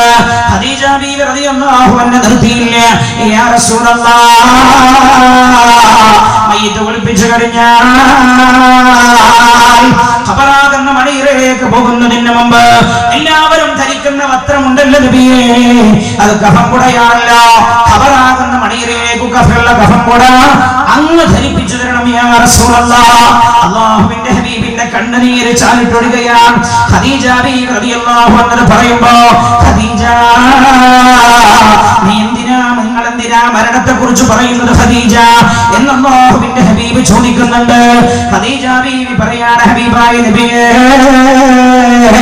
അങ്ങയുടെ അറയിലേക്ക് ഞാൻ കയറി വരുന്ന ദിവസം എനിക്ക് വസ്ത്രം ധരിപ്പിച്ചു തന്ന അങ്ങയുടെ കുടുംബത്തിലെ പെണ്ണുങ്ങളാ. എന്നാൽ ഖബറാകുന്ന മണിയറയിലേക്ക് ഞാൻ പോകുമ്പോ എനിക്ക് വസ്ത്രം ധരിപ്പിച്ചു തരേണ്ടത് അങ്ങാണ് ഹബീബായ നബിയേ. യാ റസൂലല്ലാഹ്, ഖദീജ ബീവി റളിയല്ലാഹു അൻഹ തുടരുകയാണ്. ഹബീബായ നബി എന്നെ ഖബറിലേക്ക് കൊണ്ടുപോകാൻ മയ്യിത്ത് കട്ടിലാകുന്ന വാഹനം കൊണ്ടുവന്നാൽ ആ വാഹനത്തിലേക്ക് എന്നെ അങ്ങ് കയറ്റി കിടത്തി തരണം യാ റസൂലല്ലാഹ്. അല്ലാഹുവിന്റെ ഹബീബിനോട് പറയുന്നു, ഹബീബായ നബിയേ, അങ്ങനെ എന്റെ മയ്യിത്ത് ചുമന്നു കൊണ്ടുപോകുമ്പോൾ എന്റെ മയ്യിത്തിന്റെ ചാരത്തായി അടുത്തായി അങ്ങ് നടക്കണം യാ റസൂലല്ലാഹ്. ആ മയ്യിത്ത് കട്ടിൽ അങ്ങയുടെ കൈയൊന്ന് സ്പർശിച്ചാൽ അങ്ങയുടെ ഭാര്യയായ ഖദീജയായി ഞാൻ ഏറ്റവും സന്തോഷിക്കുന്ന നിമിഷമായിരിക്കും നബിയത്. ഖദീജ ബീവി കരയുന്നുണ്ട്, അല്ലാഹുവിന്റെ ഹബീബും കരയുന്നുണ്ട്.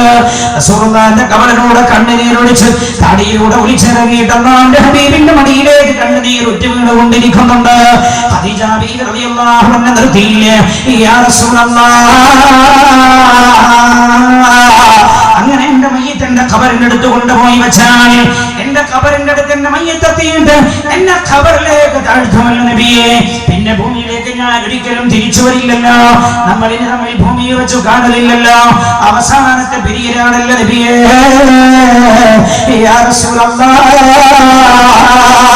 എന്റെ മയ്യത്ത് കട്ടിലിൽ തന്നെ എടുത്തിട്ട് ഖബറിലേക്ക് വെക്കുന്നതിന് മുമ്പായി അങ്ങന്റെ ഖബറിൽ നിറങ്ങണം യാ റസൂലല്ലാഹ്. എന്നിട്ടാവണം എന്റെ ശരീരം ആ മയ്യത്തിലേക്ക് ഖബറിലേക്ക് ഇറക്കി വെക്കേണ്ടത്. അങ്ങയുടെ പാദസ്പർശനമുണ്ടായ മണ്ണിലാണ്.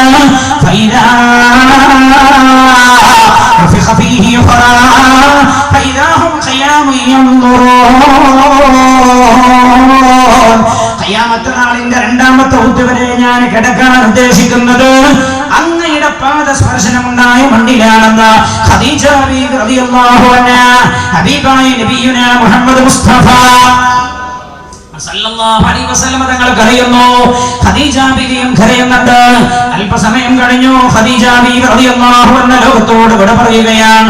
ഹബീബായ നബിയുനാ മുഹമ്മദ് മുസ്തഫ സല്ലല്ലാഹു അലൈഹി വസല്ലം തങ്ങൾ തന്റെ പ്രിയപ്പെട്ട ഭാര്യ പറഞ്ഞ പോലെ ഖദീജ ബീവി റളിയല്ലാഹു അൻഹയെ കുളിപ്പിക്കുകയാണ്. കഫം ചെയ്യാൻ വേണ്ടി ഖദീജ ബീവി റളിയല്ലാഹു അൻഹ കാണിച്ചു കൊടുത്ത കഫം പുടയുണ്ടായിരുന്നു. വഫാത്തിന് മുമ്പേ ഒരുക്കി വെച്ച കഫം പുടയാ വീടിന്റെ മേൽക്കൂരയിൽ കെട്ടിവെച്ചതാണ്. വഫാത്തിന് മുമ്പ് കാണിച്ചു കൊടുത്തിട്ടുണ്ടായിരുന്നു അല്ലാഹുവിന്റെ ഹബീബിന്. ഹബീബായ നബിയേ, ഞാൻ മരിച്ചാൽ അങ്ങ് കഫം ചെയ്യേണ്ടത് ഈ കഫം പുടയിലാണെന്ന്. മയ്യത്ത് കുളിപ്പിക്കെല്ലാം കഴിഞ്ഞ് കഫം ചെയ്യാനായി അല്ലാഹുവിന്റെ ഹബീബ കഫം പുടയെടുത്തത്. കഫം പുടയെടുത്തിട്ട് നിവർത്തിയപ്പോഴേ അല്ലാഹുവിന്റെ ഹബീബ് തേങ്ങി തേങ്ങി കരഞ്ഞത്. മക്കയിലെ ഏറ്റവും വലിയ ധനാഢ്യയായ ഉമ്മ നമ്മൾ കേൾക്കണം, പെങ്ങളെ നമ്മൾ കേൾക്കണം. മക്കയിലെ ഏറ്റവും വലിയ ധനാഢ്യയായ ഖദീജ ബീവി റളിയല്ലാഹു അൻഹാ, ഖദീജ ബീവി റളിയല്ലാഹു അൻഹയുടെ കഫം പുട കണ്ട പുണ്യനബി കരഞ്ഞു പോയത്. എത്രയോ തുണിക്കഷ്ണങ്ങൾ വെച്ച് തുന്നി പിടിപ്പിച്ച കഫം പുടയായിരുന്നു. ലോകത്ത് നിന്ന് ഖദീജ ബീവി വിട പറയുമ്പോൾ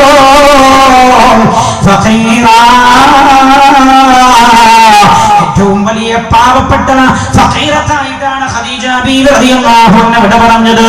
ഹബീബായ നബിയുനാ റസൂലുള്ളാഹി സമ്പത്തൊക്കെ എന്തു ചെയ്തതാണെന്നറിയോ? വലിയ കൊട്ടാര സമാനമായ വീടുണ്ടാക്കി പണം തീർത്തതല്ല, അടിച്ചു പൊളിച്ച് ജീവിതം തീർത്തതല്ല, വസ്ത്രം വാങ്ങി തീർത്തതല്ല, മാസാമാസം ജ്വല്ലറിയിൽ പോയി സ്വർണ്ണാഭരണങ്ങൾ മാറ്റി മാറ്റി തീർത്തതല്ല. പെങ്ങളെ, എല്ലാം അല്ലാഹുവിന്റെ ദീനിന് വേണ്ടി വാരി വലിച്ചു കൊടുത്തിട്ട് ഭൂമിയിൽ നിന്ന് വിട പറയുമ്പോൾ ഫഖീറത്തായി ദരിദ്രരായി വിട പറഞ്ഞ ഖദീജ ബീവി റളിയല്ലാഹു അൻഹ ആ രംഗം കണ്ടുകൊണ്ട് ഹബീബായ നബിയുനാ മുഹമ്മദ് മുസ്തഫ സല്ലല്ലാഹു അലൈഹി വസല്ലം തങ്ങൾ കരയുകയാണ്. ഖദീജ ബീവി റളിയല്ലാഹു അൻഹയുടെ ഖബറടക്കമെല്ലാം കഴിഞ്ഞു. അല്ലാഹുവിന്റെ ഹബീബ് പിന്നെ ദുഃഖത്തിലാണ്, വല്ലാത്ത ദുഃഖത്തിലാണ് അല്ലാഹുവിന്റെ ഹബീബ്. ഏറ്റവും അടുപ്പമുള്ള ആളുകളെയൊക്കെ കാണുമ്പോ അറിയാതെ റസൂലുള്ളാഹിന്റെ കണ്ണ് നിറഞ്ഞു പോകും. ഖദീജ ബീവി റളിയല്ലാഹു അൻഹയുടെ കുടുംബക്കാരെ കാണുമ്പോൾ പുണ്യനബി സല്ലല്ലാഹു അലൈഹി വസല്ലം തങ്ങളുടെ കണ്ണിലൂടെ കണ്ണുനീരൊലിക്കുന്നത് കാണാമായിരുന്നു.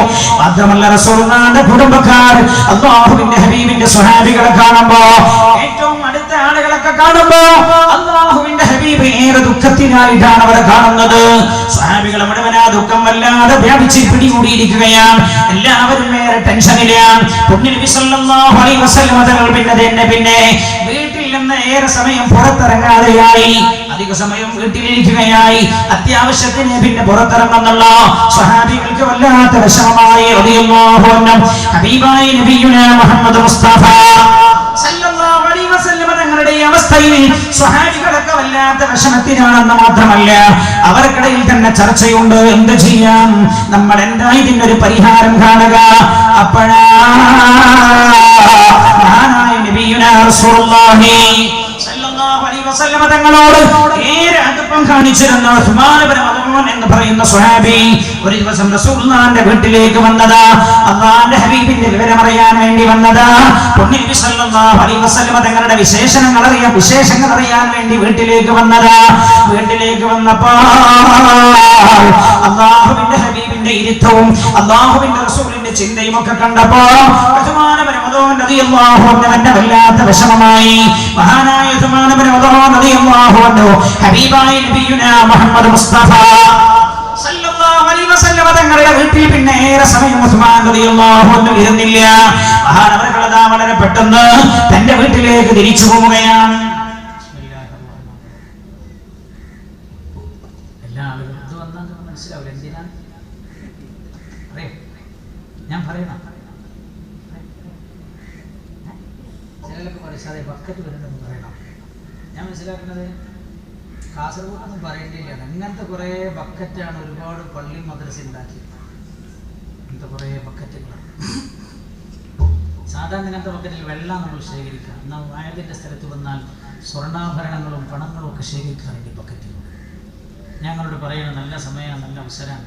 ഈ 8 ലക്ഷം രൂപ കടന്നൊക്കെ ഉസ്താദ് എത്ര ലജ്ജയോടെ നമ്മളോട് പറഞ്ഞാൽ പറയാൻ മടിയായിട്ട് പറഞ്ഞാൽ എന്നെ വിളിച്ച് പറഞ്ഞപ്പോഴും പറഞ്ഞൊരു കാര്യം ഉസ്താദേ 42,000 സ്ക്വയർ ഫീറ്റിലെ പന്തലൊക്കെ നോക്കി 8 ലക്ഷം രൂപ മുടക്കി അത് വെറുതെ ആവാൻ പറ്റൂലല്ലോ എന്ന് എന്നോട് പറഞ്ഞത്. അതൊരു മാന്യതയുടെ വർത്താനാണ്.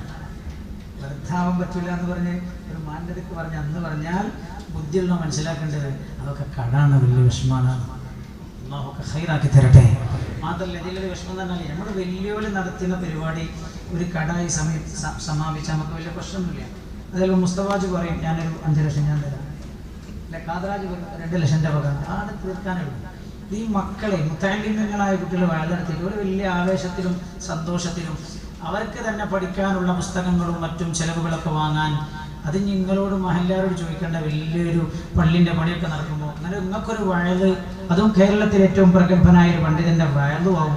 എന്നാൽ അതിലെന്തെങ്കിലും മിച്ചമായാൽ അതവർക്ക് പഠിക്കാനുള്ള പുസ്തകവും ചെലവും കമ്പ്യൂട്ടറും കാര്യങ്ങളൊക്കെ വാങ്ങാനുള്ള അവസരവും ഇതെല്ലാത്തിനും കമ്മിറ്റിക്കാരോട് ഇങ്ങനെ പറയണല്ലോ എന്ന് കരുതിയിട്ട് ഒരു നല്ല മനസ്സുകൊണ്ട് ചെയ്തൊരു പരിപാടിയാണ്. പക്ഷെ അള്ളാഹുവിൻ്റെ ഖലാ ഇങ്ങനെയാണ്, എന്തെങ്കിലുമൊക്കെ ഖൈറുണ്ടാകും. അള്ളാഹു ഖൈറാക്കി തരട്ടെ. അപ്പം മക്കൾക്ക് അത് കടത്തിൽ സമാപിച്ചു എന്ന് പറഞ്ഞാൽ എനിക്ക് വലിയ ബേജാറാണ്. ഞാൻ കുട്ടികളോട് ചോദിച്ചു കടാവൂലേ എന്ന് വെച്ചു.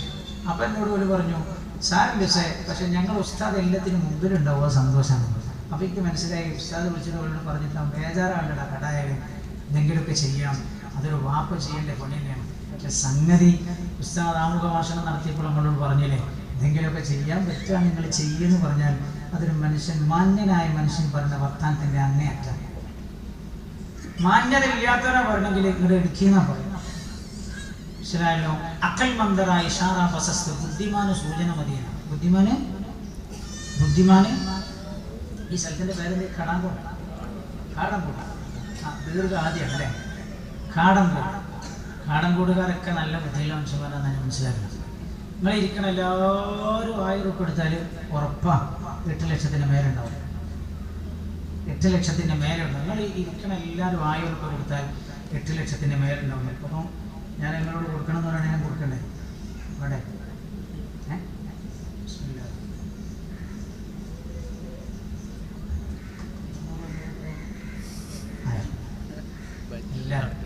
ഇന്നല്ലേ വയൽ സമാപിക്കാം. 1000 കൊടുക്കാൻ കഴിയുള്ളൂ. എന്നാൽ പിന്നെ ഞാൻ അവസാനം നിങ്ങളോട് ഒരു 5000 രൂപ 6000 രൂപ ഈ വയൽ പറയുന്ന സമയം മുടക്കണ്ട ഇല്ല. പിന്നെ ഞാൻ ഓർമ്മപ്പെടുത്താൻ മക്കളെ പേരിൽ ഒരു കടായിട്ട് ഒരു വിഷമം ഉണ്ടാകുന്നു. ഒരു ദീനിന് വേണ്ടി പഠിക്കുന്ന മക്കളാണ്. അല്ലാഹു ഉയർന്നു പഠിക്കാൻ തൗഫീഖ് ചെയ്യട്ടെ. ആമീൻ എന്ന് ഓർമ്മപ്പെടുത്താണ്. ഉള്ളവരൊക്കെ കൊടുക്കി. മാത്രമല്ല ഞങ്ങളെ പോകൽ അല്ലാഹ് പറഞ്ഞാൽ ലൻ തനാലുൽ ബിർറ ഹത്താ തുൻഫിഖൂ മിമ്മാ തുഹിബ്ബൂൻ. നിങ്ങൾ ഏറ്റവും ഇഷ്ടപ്പെടുന്ന കൊടുത്താലേ നിങ്ങൾക്ക് നന്മ കിട്ടുള്ളൂ എന്ന്. അപ്പം ഇൻഷാ അല്ലാഹ് നിങ്ങളെ ശ്രദ്ധയുണ്ടാകണം. ഞാൻ നേരെ പറയുന്നില്ല. പള്ളിയുടെ പണിയൊക്കെ നിങ്ങൾ നടത്തുന്നതിൻ്റെ ഭാരം നിങ്ങൾക്കുണ്ട് എന്ന് എനിക്കറിയാം. എന്നാലും ആ കൂട്ടത്തിൽ ഒരു 1000 1 കിലോ അയക്കോറിൻ്റെ പൈസ ബുദ്ധിമുട്ടാവില്ല എന്നാണ് ഞാൻ മനസ്സിലാക്കുന്നത്. അല്ലാഹു റബ്ബുൽ ഇസ്സത്ത് ഖബൂൽ ചെയ്യുമാറാകട്ടെ.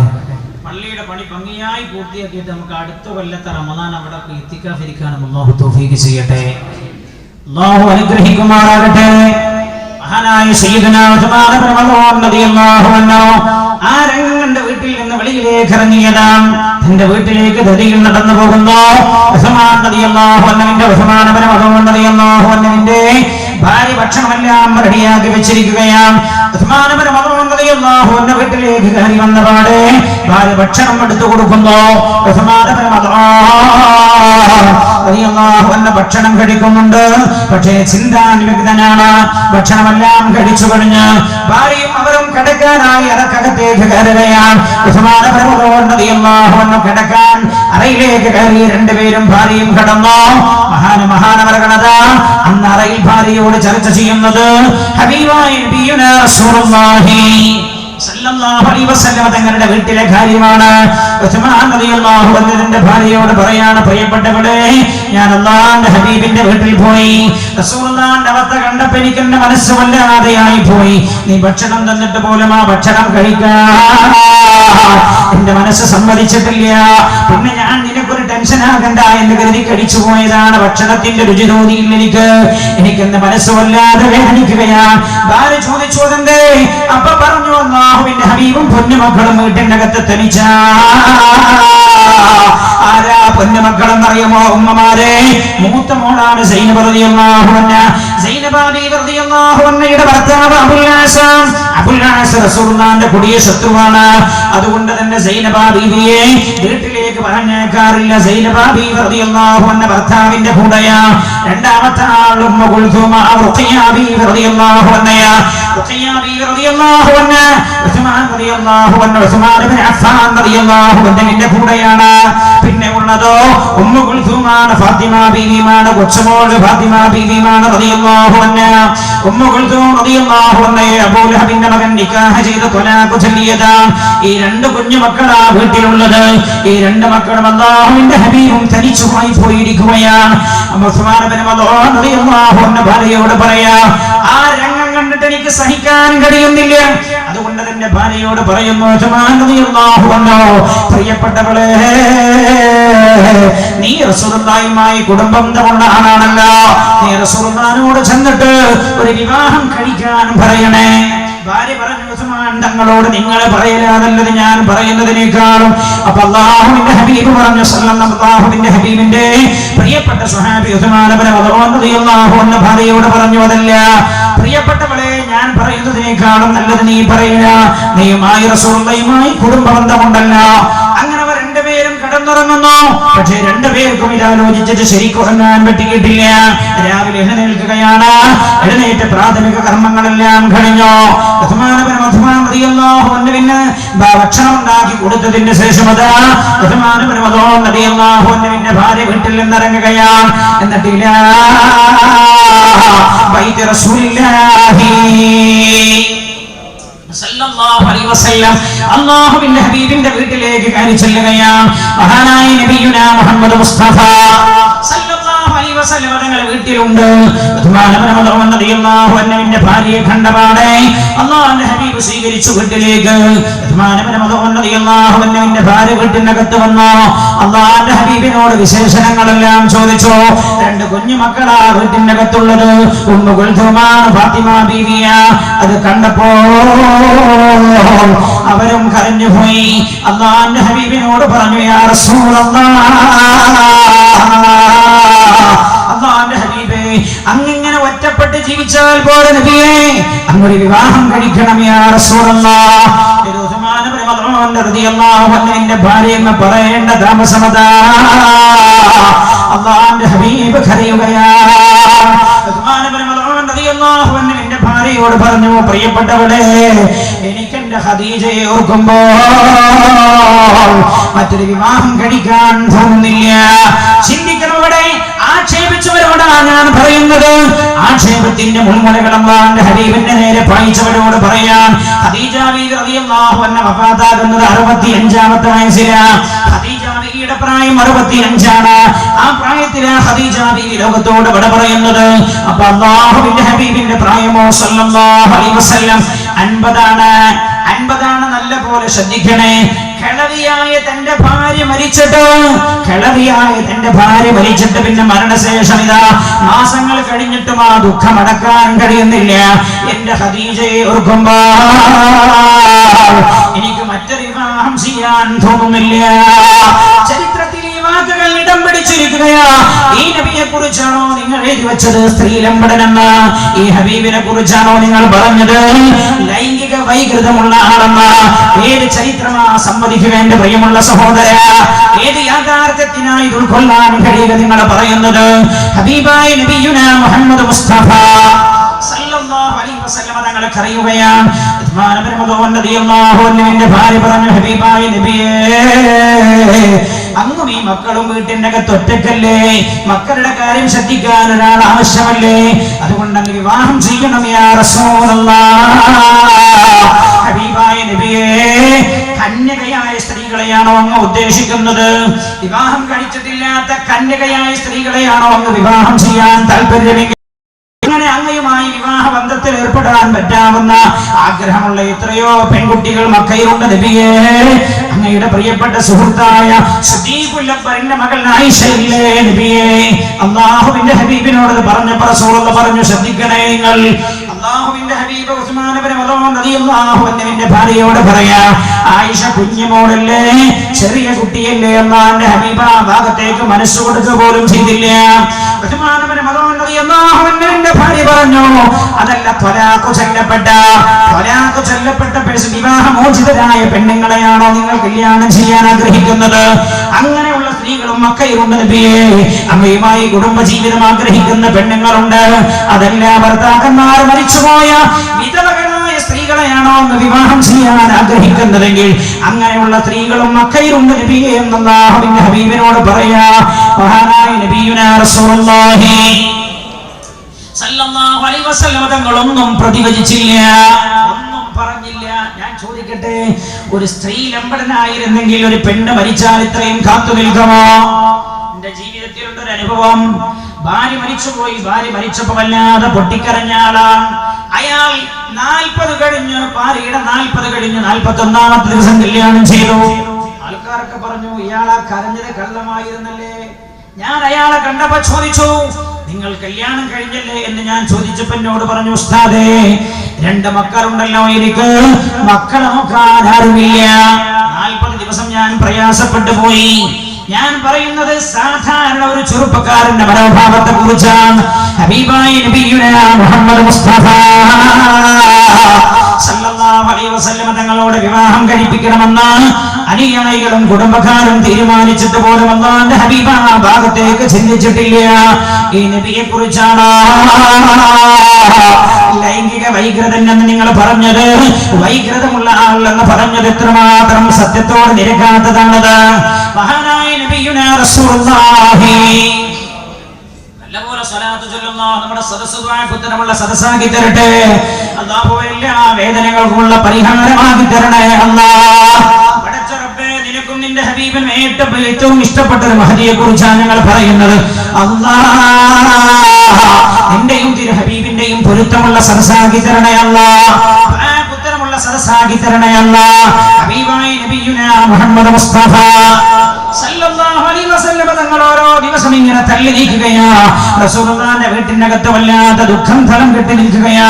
അപ്പോഴാണ് അല്ലാഹുവിന്റെ ഹബീബ് ഒരു ദിവസം ഉറങ്ങാൻ കിടക്കുന്നത്. ഉറങ്ങാൻ കിടന്നപ്പോൾ ഒരു സ്വപ്നം കാണുകയാണ് അല്ലാഹുവിന്റെ ഹബീബ്. കാണുന്ന രംഗം എന്താണെന്നറിയോ? സ്വപ്നത്തിലാണ് മഹാനായ ജിബ്രീൽ അലൈഹിസ്സലാം ഇറങ്ങി വരുന്നു. അല്ലാഹുവിന്റെ ഹബീബ് കണ്ടുകൊണ്ടിരിക്കുന്ന സ്വപ്നമാണ്. സ്വപ്നത്തിൽ ജിബ്രീൽ അലൈഹിസ്സലാം ഇറങ്ങി വരുന്നു. എന്നിട്ട് അല്ലാഹുവിന്റെ ഹബീബിന് ഒരു സമ്മാനം നൽകുകയാണ്. പട്ടിൽ പൊതിഞ്ഞിരിക്കുന്ന സമ്മാനമാണ്. പട്ടിൽ പൊതിഞ്ഞ സമ്മാനം റസൂലുള്ളാഹിക്ക് സമർപ്പിക്കുന്നു ജിബ്രീൽ അലൈഹിസ്സലാം. എന്നിട്ട് ജിബ്രീൽ അലൈഹിസ്സലാം തിരിച്ചു പോകുന്നു. റസൂലുള്ളാഹിയോട് പറയുന്നു, ഹബീബായ നബിയേ, ഇത് അല്ലാഹുവിന്റെ ഭാഗത്ത് നിന്നങ്ങേക്കുള്ള സമ്മാനമാണ് യാ റസൂലല്ലാഹ്. മഹാനായ നബിയുനാ റസൂലുള്ളാഹി സല്ലല്ലാഹു അലൈഹി വസല്ലം തങ്ങൾ സ്വപ്നത്തിലാണ്. അല്ലാഹുവിന്റെ ഹബീബ് സ്വപ്നത്തിൽ തന്നെ ആ സമ്മാനത്തിന്റെ മുകളിൽ പട്ടിന്റെ തുണി നീക്കി കൊടുക്കുകയാണ്. പട്ടിന്റെ തുണി അല്ലാഹുവിന്റെ ഹബീബ് നീക്കുന്നു. നീക്കിയ പാടെ കാണുന്നത്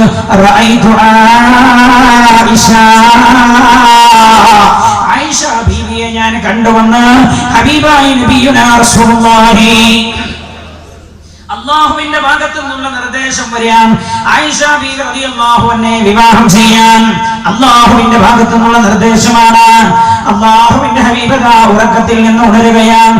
പുണ്യനബി ചിന്തിച്ചു, ആയിഷ കുഞ്ഞുമോളല്ലേ, ചെറിയ കുട്ടിയല്ലേ ആയിഷ? അല്ലാഹുവിന്റെ ഹബീബ് ആ ഭാഗത്ത് അല്ലാഹുവിന്റെ ഭാഗത്തു നിന്നുള്ള ചിന്ത അല്ലാഹുവിനെ വല്ലാതെ പ്രയാസപ്പെടുത്തി. എന്നിട്ടും അല്ലാഹുവിന്റെ ഹബീബ് ഈ കാര്യം പുറത്തു പറഞ്ഞില്ല.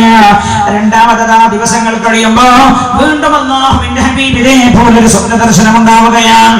പ്രവാചകന്മാരുടെ സ്വപ്നം എന്ന് പറയുന്നത് നമ്മുടെ സ്വപ്നം പോലെയല്ല. പ്രവാചകന്മാരുടെ സ്വപ്നം നബുവത്തിന്റെ ഭാഗമാണല്ലോ. ഖലീലുല്ലാഹി ഇബ്രാഹിം अलैहिस्सलाम आगे है औलाद इब्राहिम है नमरूद है कभी पर किसी को किसी का इम्तिहान मकसूद है ഖലീലുല്ലാഹി ഇബ്രാഹിം അലൈഹിസ്സലാം പൊന്നമോൻ ഇസ്മായിൽ അലൈഹിസ്സലാമിനെ അറുക്കാൻ കൊണ്ടുപോയല്ലോ. അതാണല്ലോ ഹജ്ജിന്റെ സ്മരണ. ഹജ്ജിലെ ചരിത്ര സ്മരണ ഏതാണല്ലോ. ഹജ്ജിന്റെ കർമ്മങ്ങളുടെ പിന്നിലുള്ള രഹസ്യം അതാണല്ലോ. ആ സംഗതി പോലും ഉണ്ടായത് എങ്ങനെയാ? സ്വപ്ന ദർശനത്തിലൂടെയാണ് എന്ന് ഖുർആൻ പറയുന്നുണ്ട്. യാ ബുനയ്യ ഇന്നി അറാ ഫിൽ മനാമി അന്നി അദ്ബഹുക ഫൻദുർ മാദാ തറാ इधर बोला के बेटा आज मैंने ख्वाब देखा है किताबे जिंदगी का एक निराला बाब देखा है ये देखा कि मैं अपने आप तुझको तबाह करता हूं. ഞാൻ പറയുന്നത് അല്ലാഹുവിന്റെ പ്രവാചകന്മാരുടെ സ്വപ്നം സാധാരണ സ്വപ്നം പോലെയില്ല. അത് അല്ലാഹുവിന്റെ ഭാഗത്തു നിന്നുള്ള നിർദ്ദേശങ്ങളാണ്. ഹബീബായ നബിയുനാ മുഹമ്മദ് മുസ്തഫ സല്ലല്ലാഹു അലൈഹി വസല്ലം തങ്ങൾ രണ്ടാമതും അതേപോലെ സ്വപ്നം കാണുകയാണ്. അപ്പോൾ അല്ലാഹുവിന്റെ ഹബീബിന്റെ മനസ്സിലായി അല്ലാഹുവിന്റെ നിർദ്ദേശമാണ്. പിന്നെ അമാന്തിച്ചു നിന്നില്ല. അല്ലാഹുവിന്റെ ഹബീബ് തന്നോട് നേരത്തെ ഈ കാര്യം ഉസ്മാൻ ഇബ്നു മദ്ഊൻ റളിയല്ലാഹു അൻഹുവിന്റെ ഭാര്യ പറഞ്ഞിട്ടുണ്ടായിരുന്നല്ലോ. അതുകൊണ്ട് കാര്യം വളരെ എളുപ്പമാണെന്ന് റസൂലുള്ളാഹിക്ക് തോന്നി. അല്ലാഹുവിന്റെ നിർദ്ദേശം നടപ്പിൽ വരുത്താൻ തീരുമാനിക്കുകയാണ്. മഹാനായ നബിയുനാ മുഹമ്മദ് മുസ്തഫ സല്ലല്ലാഹു അലൈഹി വസല്ലം ഉസ്മാൻ ഇബ്നു മദ്ഊൻ റളിയല്ലാഹു അൻഹുവിന്റെ ഭാര്യയെ വിളിക്കുകയാണ്. വിളിച്ചിട്ട് താൻ കണ്ട സ്വപ്നം പറയുകയാണ്. അവരോട് പറഞ്ഞു, അങ്ങയുടെ താല്പര്യം പോലെയാണ് അല്ലാഹുവിന്റെയും താല്പര്യം എന്ന് എനിക്ക് മനസ്സിലായി. 2 തവണയായി ഞാൻ ആയിഷ ബീവി അല്ലാഹു എനിക്ക് സ്വപ്നം കാണിച്ചു തരുന്നു. ജിബ്രീൽ അലൈഹിസ്സലാം എന്നിട്ട് എന്നോട് പറഞ്ഞത് ഇത് അല്ലാഹു നിങ്ങൾക്ക് നൽകുന്ന സമ്മാനമാണെന്നാണ്. അതുകൊണ്ട് ഞാൻ വിചാരിക്കുന്നത് ആയിഷയെ ഞാൻ കല്യാണം കഴിക്കണമെന്നാണ് അല്ലാഹുവിന്റെ താല്പര്യം. അതുകൊണ്ട് നിങ്ങളൊന്ന് പോകുമോ? സിദ്ദീഖ് റളിയല്ലാഹു അൻഹുവിനോട് ആരാണിത് പറയാ? എനിക്ക് പറയാ എന്റെ ലജ്ജ അനുവദിക്കുന്നില്ല എന്ന് സയ്യിദുനാ റസൂലുള്ളാഹി. നിങ്ങൾ ആലോചിക്കണം, പൊന്നുനബി എന്തു പറഞ്ഞാലും അക്ഷരം പ്രതി സ്വീകരിക്കുന്ന ആളാണല്ലോ സിദ്ദീഖ് റളിയല്ലാഹു അൻഹു. ഇത് അല്ലാഹുവിന്റെ ഭാഗത്തുനിന്നുള്ള ഇങ്ങനെയുള്ള നിർദ്ദേശമുണ്ടെന്ന് പറഞ്ഞാൽ സിദ്ദീഖ് അത് തട്ടിക്കളയില്ല റളിയല്ലാഹു അൻഹു. പക്ഷേ എല്ലാ കാര്യവും പരസ്പരം പങ്കുവെക്കുന്ന സിദ്ദീഖിനോട് ഈ കാര്യം പറയാനൊരു മടി. പിന്നെ എങ്ങനെയാ ലജ്ജ എന്താണെന്ന് പഠിക്കണം. മുഅ്മിനേ അൽ ഹയാഉ മിനൽ ഈമാൻ, ലജ്ജ ഈമാനിന്റെ ഭാഗമാണ്. പിന്നെ എങ്ങനെയാ നീ സ്കൂൾ വിട്ട് വരുന്ന സ്ഥലത്ത് അല്ലെങ്കിൽ കോളേജ് വിട്ട് തരുന്ന സ്ഥലത്ത് നീ ബൈക്കുമായിരുന്നു നല്ല ചുങ്കുള്ള പെൺകുട്ടികളെ ഏതാണെന്ന് നോക്കിയിട്ട് ആ കുട്ടി കയറുന്ന ബസ്സിന്റെ പിന്നാലെ നിന്റെ ബൈക്ക് ഓടിച്ചിട്ട് ആ പെൺകുട്ടി ഇറങ്ങുന്ന ബസ് സ്റ്റോപ്പിൽ ഇറങ്ങി നിന്ന് ഈ കുട്ടി ഏത് വീട്ടിലേക്ക് നടന്നു പോകുന്നു എന്ന് നോക്കിയിട്ട് ആ വീട്ടിൽ പോയിട്ട് ആ വീട്ടിലെ പിതാവിനോട് നിങ്ങളുടെ മോനെ ഞാൻ വരുമ്പോ കണ്ടു, നിങ്ങൾ എനിക്ക് വിവാഹം ചെയ്തു തരുമോ എന്ന് നേരിട്ട് നീ എങ്ങനെ ചോദിക്കും? എന്റെ പ്രിയമുള്ളവരെ, നിന്റെ ലജ്ജ നിന്നെ അനുവദിക്കുന്നില്ലേ? എങ്ങനെയാടാ നീ ഒരു പെണ്ണിന്റെ മുഖത്ത് നോക്കിയിട്ട് നിന്നെ ഞാൻ എന്റെ ഭാര്യയാക്കാൻ തീരുമാനിച്ചിട്ടുണ്ട് എന്നെങ്ങനെ നീ പറയുമടാ? ലജ്ജ നിന്നെ അനുവദിക്കുന്നില്ലടാ. അല്ലാഹുവിന്റെ ഹബീബ് നബിയുനാ മുഹമ്മദ് മുസ്തഫ സല്ലല്ലാഹു അലൈഹി വസല്ലം തങ്ങൾ ഉസ്മാൻ ഇബ്നു മദ്ഊൻ റളിയല്ലാഹു അൻഹുവിന്റെ ഭാര്യയോട് പറയാ, നിങ്ങൾ ചെന്നിട്ടൊന്ന് പറയൂ എന്റെ സിദ്ദീഖിനോട്, എന്റെ റബ്ബിന്റെ കൽപ്പന നടപ്പിലാക്കാതിരിക്കാൻ നിർവാഹമില്ലല്ലോ. ഉസ്മാൻ ഇബ്നു മദ്ഊൻ റളിയല്ലാഹു അൻഹുവിന്റെ ഭാര്യ സന്തോഷത്തോടെ ചെല്ലുകയാണ് സിദ്ദീഖുൽ അക്ബറിന്റെ വീട്ടിലേക്ക് റളിയല്ലാഹു അൻഹു. കയറി ചെല്ലുമ്പോൾ സിദ്ദീഖ് റളിയല്ലാഹു അൻഹു വീട്ടിലില്ല. ഉമ്മു റുമാനാ വീട്ടിലുള്ളത്. ഉമ്മു റുമാനോട് കാര്യം പറയുന്നു. കാര്യം പറഞ്ഞപ്പോ ഉമ്മു റുമാൻ തന്നില്ലാത്ത സന്തോഷം. പക്ഷെ ഉമ്മു റുമാൻ പറഞ്ഞു, സിദ്ദീഖുൽ അക്ബർ റളിയല്ലാഹു അൻഹു ഇവിടെ ഇല്ലല്ലോ, സിദ്ദീഖ് റളിയല്ലാഹു അൻഹു വരട്ടെ, വന്നതിന് ശേഷം ഞാൻ കാര്യം പറയാം. തങ്ങളെ മാന്യത നോക്കണേ, നിങ്ങൾ വിവാഹത്തിന്റെ കാര്യം സംസാരിക്കുന്നതിന്റെ മാന്യത നോക്കണേ. ഭർത്താവ് ഇവിടെ ഇല്ല, ഭർത്താവ് വന്നിട്ട് ഞാൻ അവരോട് കൂടിയ ഞാൻ അവരോട് പറയാ. അങ്ങനെ യഥാർത്ഥമാനവന്റെ ഭാര്യ തിരിച്ചു പോരുകയാണ്. അല്പസമയം കഴിഞ്ഞു മഹാനായ സിദ്ദീഖ് റളിയല്ലാഹു അൻഹു വീട്ടിലേക്ക് കയറി വരുന്നു. സിദ്ദീഖ് റളിയല്ലാഹു അൻഹു വന്നപാടെ സന്തോഷം കൊണ്ട് ഉമ്മു റുമാൻ കാര്യം പറഞ്ഞു. നമ്മുടെ പ്രിയപ്പെട്ട ആയിഷ മോൾക്ക് അന്വേഷണം വന്നിട്ടുണ്ട്. അന്വേഷകൻ ആരുമല്ല, അല്ലാഹുവിന്റെ ഹബീബാണ് നബിയുനാ മുഹമ്മദ് മുസ്തഫ സല്ലല്ലാഹു അലൈഹി വസല്ലം തങ്ങളെ കേട്ടപ്പോൾ സിദ്ദീഖ് റളിയല്ലാഹു അൻഹുവിനും വല്ലാത്ത സന്തോഷമായി. സിദ്ദീഖ് റളിയല്ലാഹു അൻഹു പക്ഷേ പറഞ്ഞു, പക്ഷേ ആയിഷ ബീവിയെ നേരത്തെ ഒരാൾ പറഞ്ഞു ചോദിച്ചിട്ടുണ്ടല്ലോ, നേരത്തെ ഇന്നാലിനൊരു കുടുംബത്തിലേക്ക് പറഞ്ഞിട്ടുണ്ടല്ലോ, ഞാൻ അവരോടൊന്ന് അന്വേഷിച്ചു വരട്ടെ. ഉടനെ തന്നെ ഇറങ്ങി സിദ്ദീഖ് റളിയല്ലാഹു അൻഹു ആ കുടുംബത്തിൽ പോയി അന്വേഷിച്ചപ്പോൾ സിദ്ദീഖ് റളിയല്ലാഹു അൻഹു റസൂലുള്ളാഹിന്റെ ഏറ്റവും അടുത്ത അനുയായി ആയതുകൊണ്ട് അവർ സിദ്ദീഖ് റളിയല്ലാഹു അൻഹുവിനെ വെറുത്തിട്ടുണ്ടായിരുന്നു. ആയിഷ ബീവി ആ കുടുംബത്തിലേക്ക് വേണ്ട എന്നവർ തീരുമാനിച്ചിട്ടുണ്ടായിരുന്നു. സിദ്ദീഖ് റളിയല്ലാഹു അൻഹുവിന്റെ സന്തോഷം പറയണോ, മഹാനവർകൾ തിരിച്ചു വരികയാണ്. ഹബീബായ നബിയുനാ മുഹമ്മദ് മുസ്തഫ സല്ലല്ലാഹു അലൈഹി വസല്ലം തങ്ങളെ വിവരം അറിയിക്കുകയാണ്. ഞാൻ അങ്ങേക്ക് വിവാഹം ചെയ്തു തരാൻ തയ്യാറാണ്. അന്ന് ആയിഷ ബീവിയുടെ പ്രായം എത്രയാണെന്നറിയോ?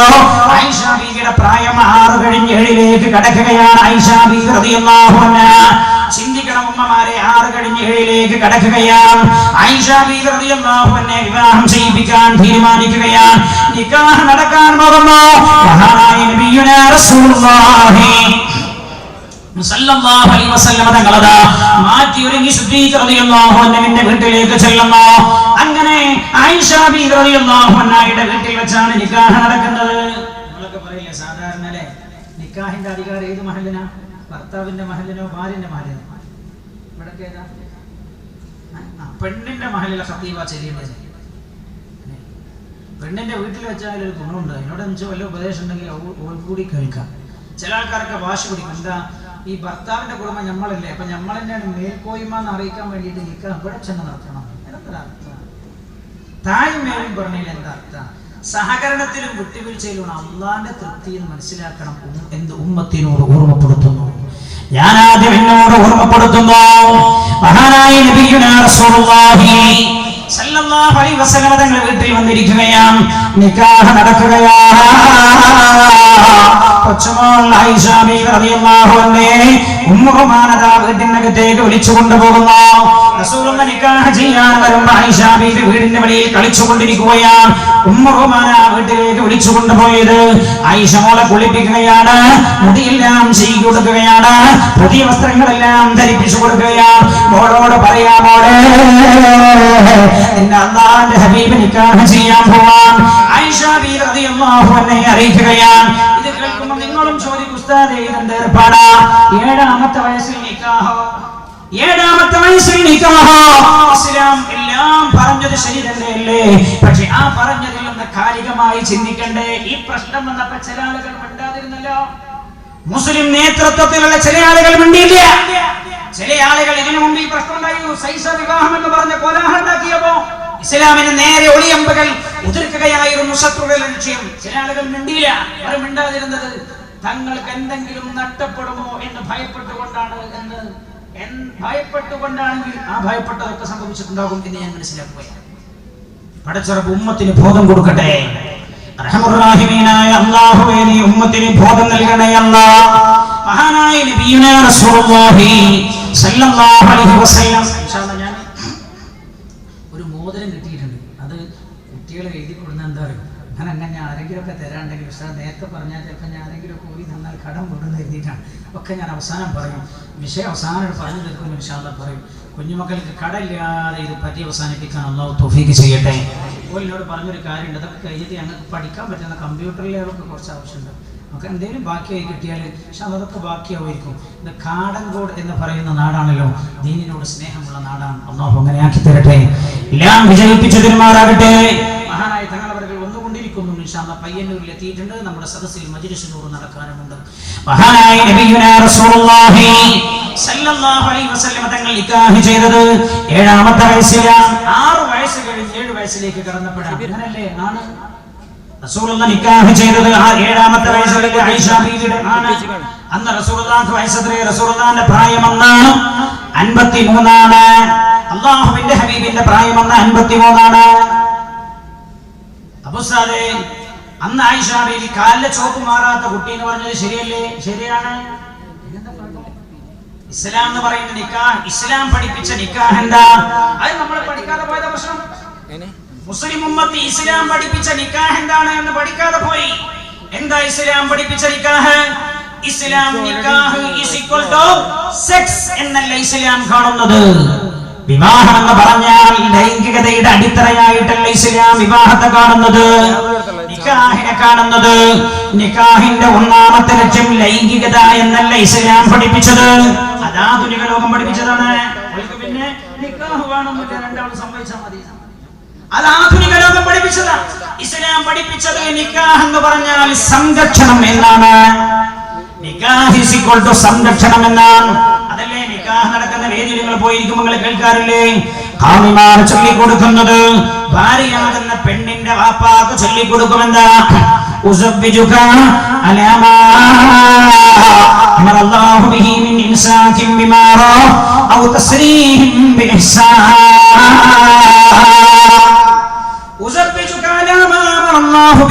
അല്ലാഹു കൽപ്പിച്ച പ്രകാരം ഞാൻ നിങ്ങൾക്ക് എന്റെ മോളെ കല്യാണം ചെയ്തു തരാം. എന്തിനാ കല്യാണം ചെയ്തു തരുന്നത്?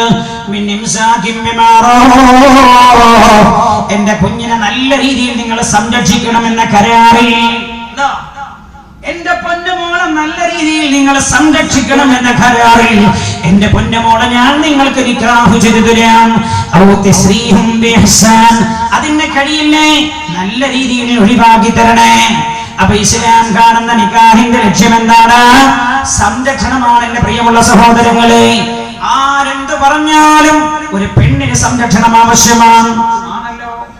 ഒരു പെണ്ണിന് സംരക്ഷണം ആവശ്യമാണ് എന്ന് ജിഷാവധം പോലും പറഞ്ഞു തന്നില്ലേ? ജിഷാവധം പോലും ചുരുളഴിയാൻ പോവുകയാണ്. ചുരുളഴിഞ്ഞാൽ മനസ്സിലാകും ഒരു പക്ഷേ എന്താണ് ഇതിന്റെ പിന്നിലെ കാര്യങ്ങളെന്ന് തിരിച്ചറിയപ്പെടാൻ സാധ്യതയുണ്ട്. കാമുകന്മാരാണോ തിരിച്ചറിയപ്പെടാൻ സാധ്യതയുണ്ട്.